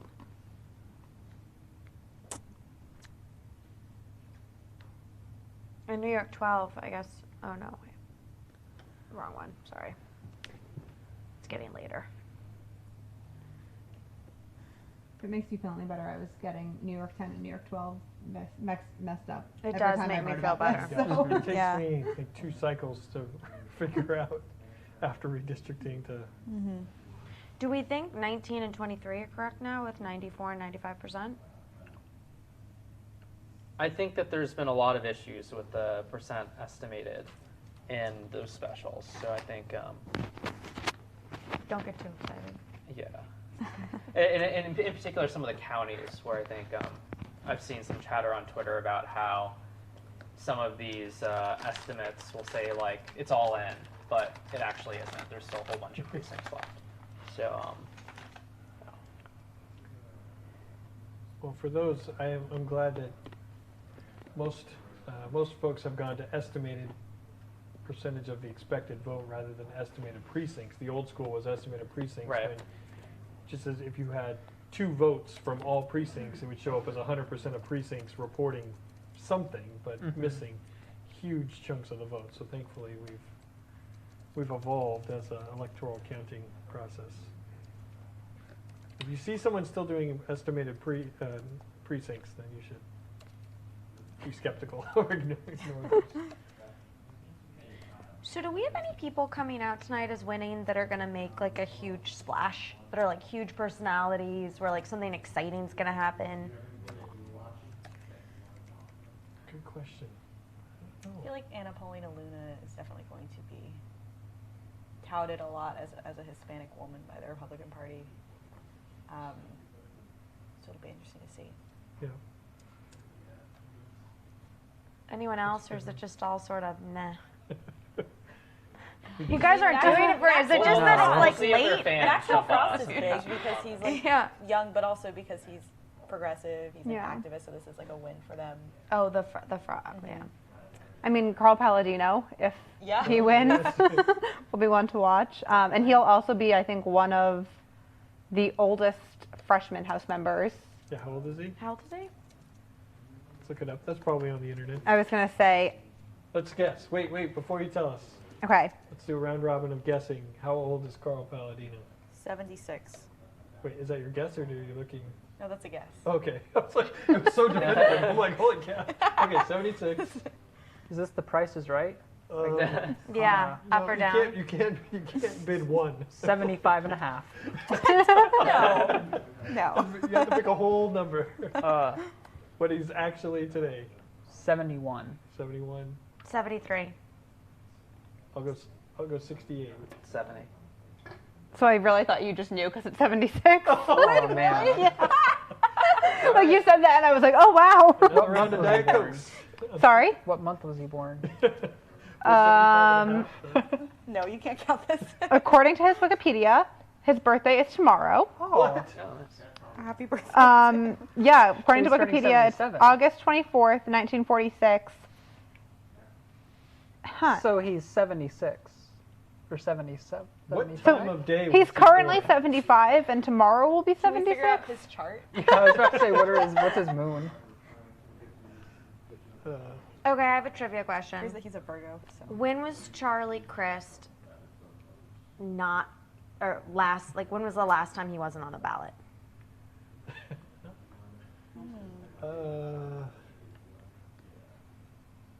Well, the cycle after he lost for Senate, he wasn't in office and or did he immediately run for the House? But he wouldn't have been, oh yeah, I see what you mean. So if he lost for Senate, Yeah. I feel like we need, now we're getting into trivia. Fact check, YouTube. To the CQ member profile. I'm going with never. Never. He's always been on the ballot. Since birth. He was a quarterback for Wake Forest. Come on, Charlie Crist? Yeah. How did I not know that? I don't know. I just Richard saw it Burr- on I think Wikipedia. Didn't Richard Burr play for Wake Is Forest? he in the North Carolina Football Hall of Fame? Maybe. He could be. What was his position? Quarterback. Oh. I missed that. Was not paying attention.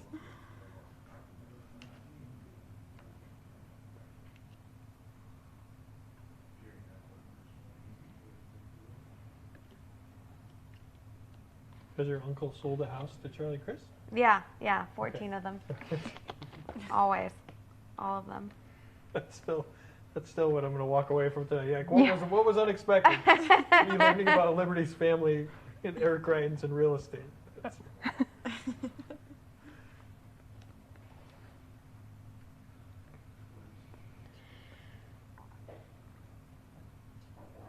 All right, I think we're going to have Dr. Kyle Williams back here in a second. Tell us what give us his knowledge, what we're waiting for. Neera Tanden says she's seen enough in terms of New York 19. Is she allowed to say that? I don't know. Dave She's gonna saying sue her? it. I don't even think he should trade. It's on mugs and stuff. I don't think you just flippantly throw that out there unless you're him. Well, no, she said she's seen enough to say Dems are enthusiastic for November. Okay, yeah, but which she's is, clearly it's different. doing the paragraphs there so that she can say, I've seen enough.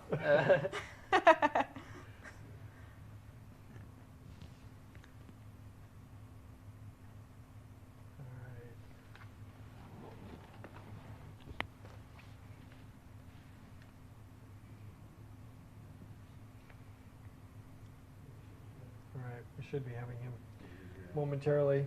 I have a feeling that we're not going to be sitting here while all the New York races are called. I know you guys are shocked by that revelation. Well, do we have a prediction yet from what we see? Hopefully, you mean about what we can get called? Yeah, That's or no, about the special elections. Oh. Hello. There we go. Maybe we can ask Kyle here. Hello, everyone. Okay, welcome back. Oh, thank you.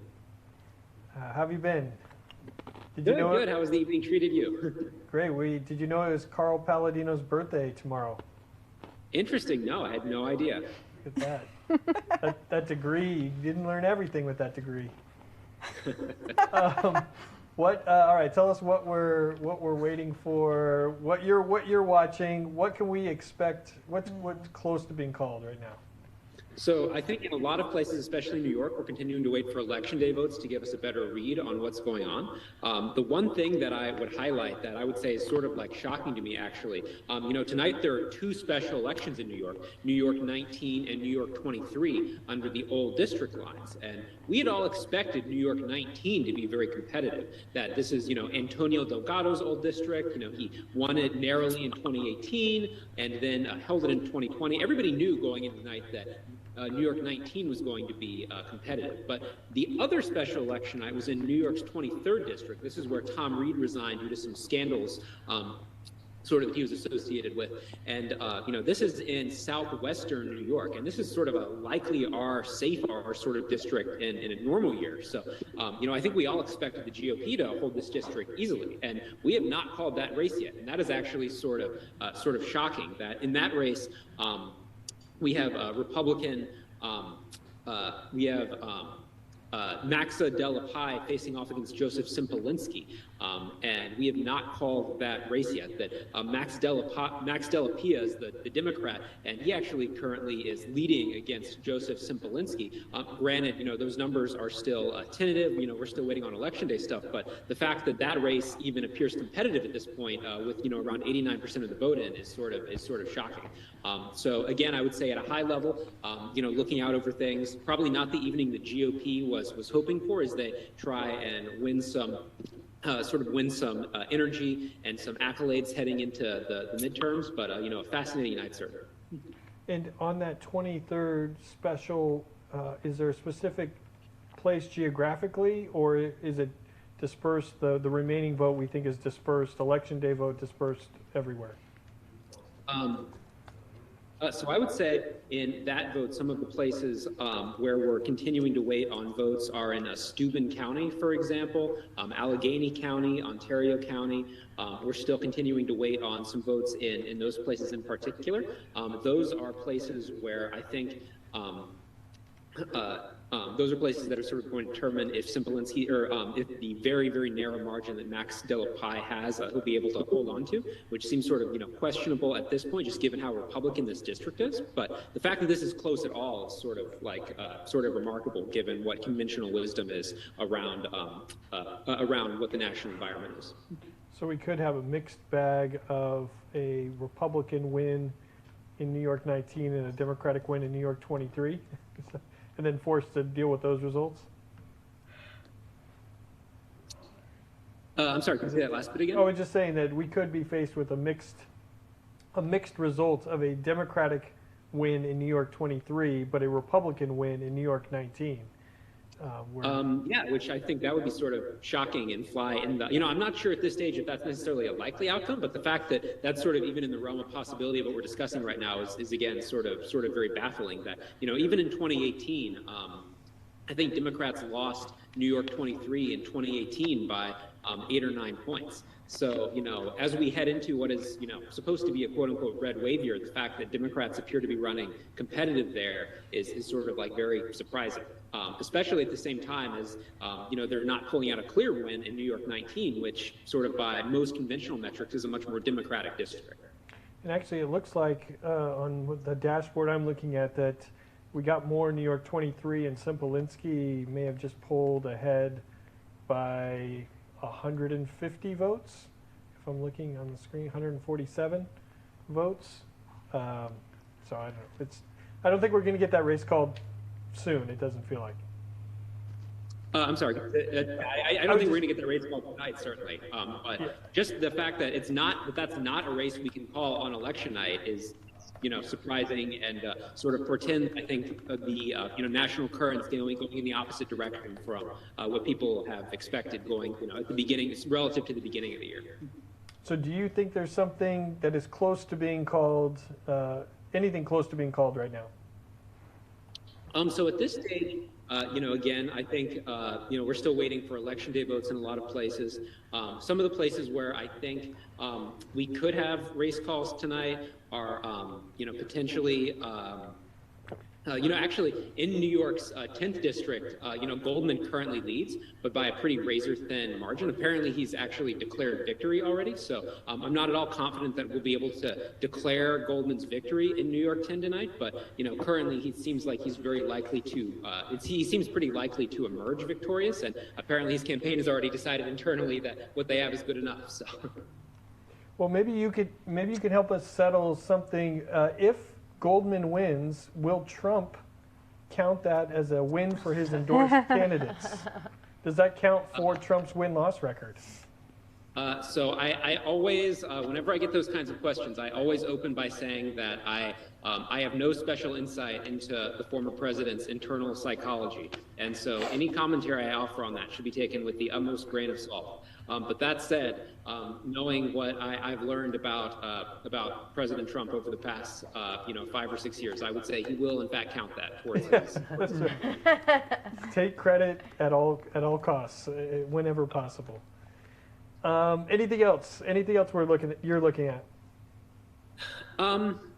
Yeah, I would say, again, the top line things are looking at those very competitive general elections in the 19th and the 23rd.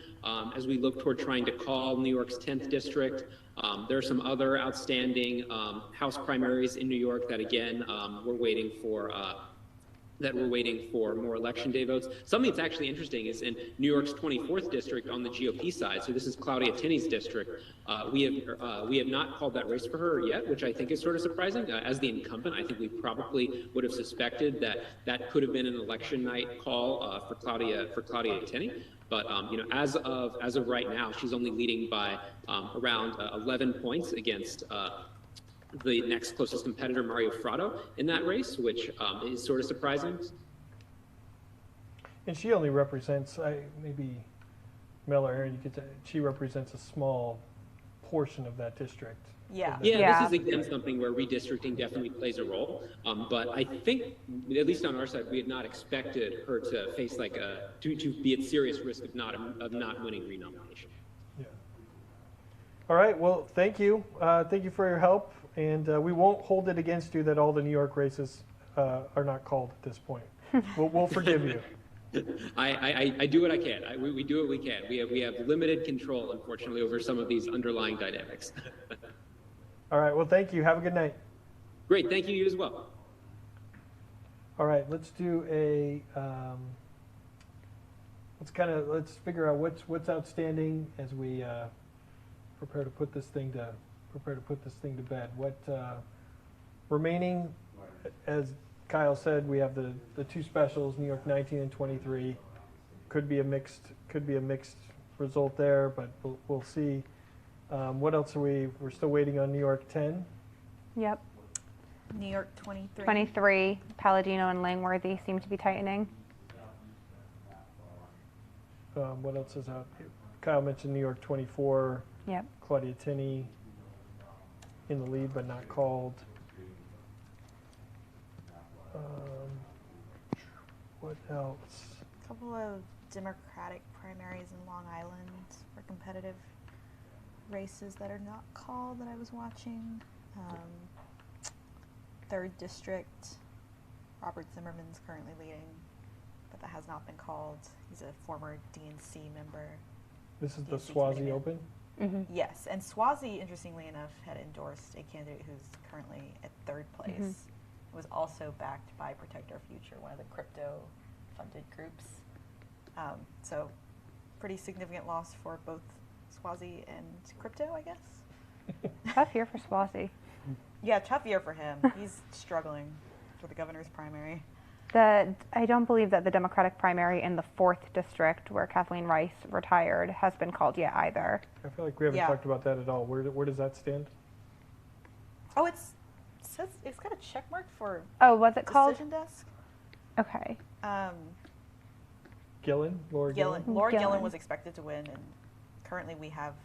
It says that it's been called. Okay. She had. I might have just not missed that one then. Yeah. She's the like a former town supervisor, I think, and she was endorsed by Kathleen Rice. So no surprises there. Yeah. What else? So going back to this 19th district special, essentially right now we're sort of waiting on a bunch of these counties that still have election day precincts left, which are expected to be more Republican leaning. Right now the Democrats up by about 5.5 points, but the question is if the Republican can catch up with those remaining counties. Based on what people have been seeing, it looks like the counties that have completed their vote, it is like very close to the 2020 results, which was I think Biden +1, or Biden +1 I think it was. So yeah, this one definitely looks like it's going down to the wire and it's sort of like a 50-50 jump ball.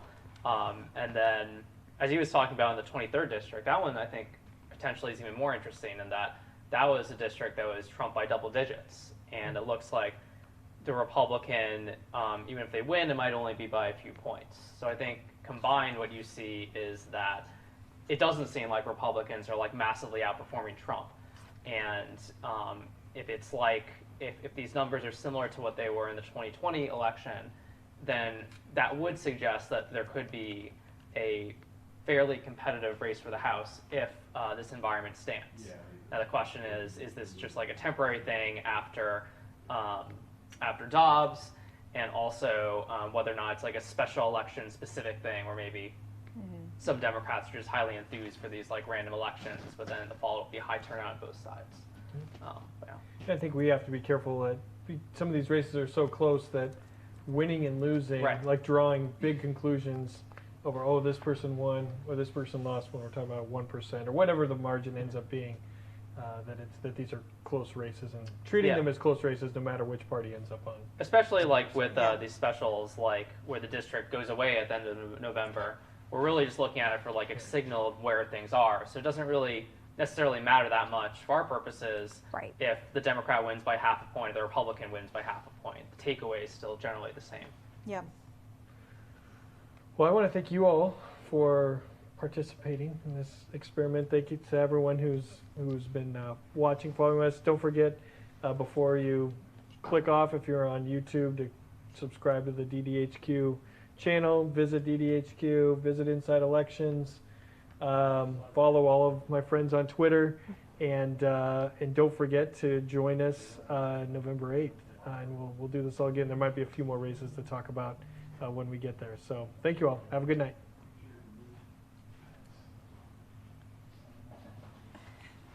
We all did the awkward wave. Yep.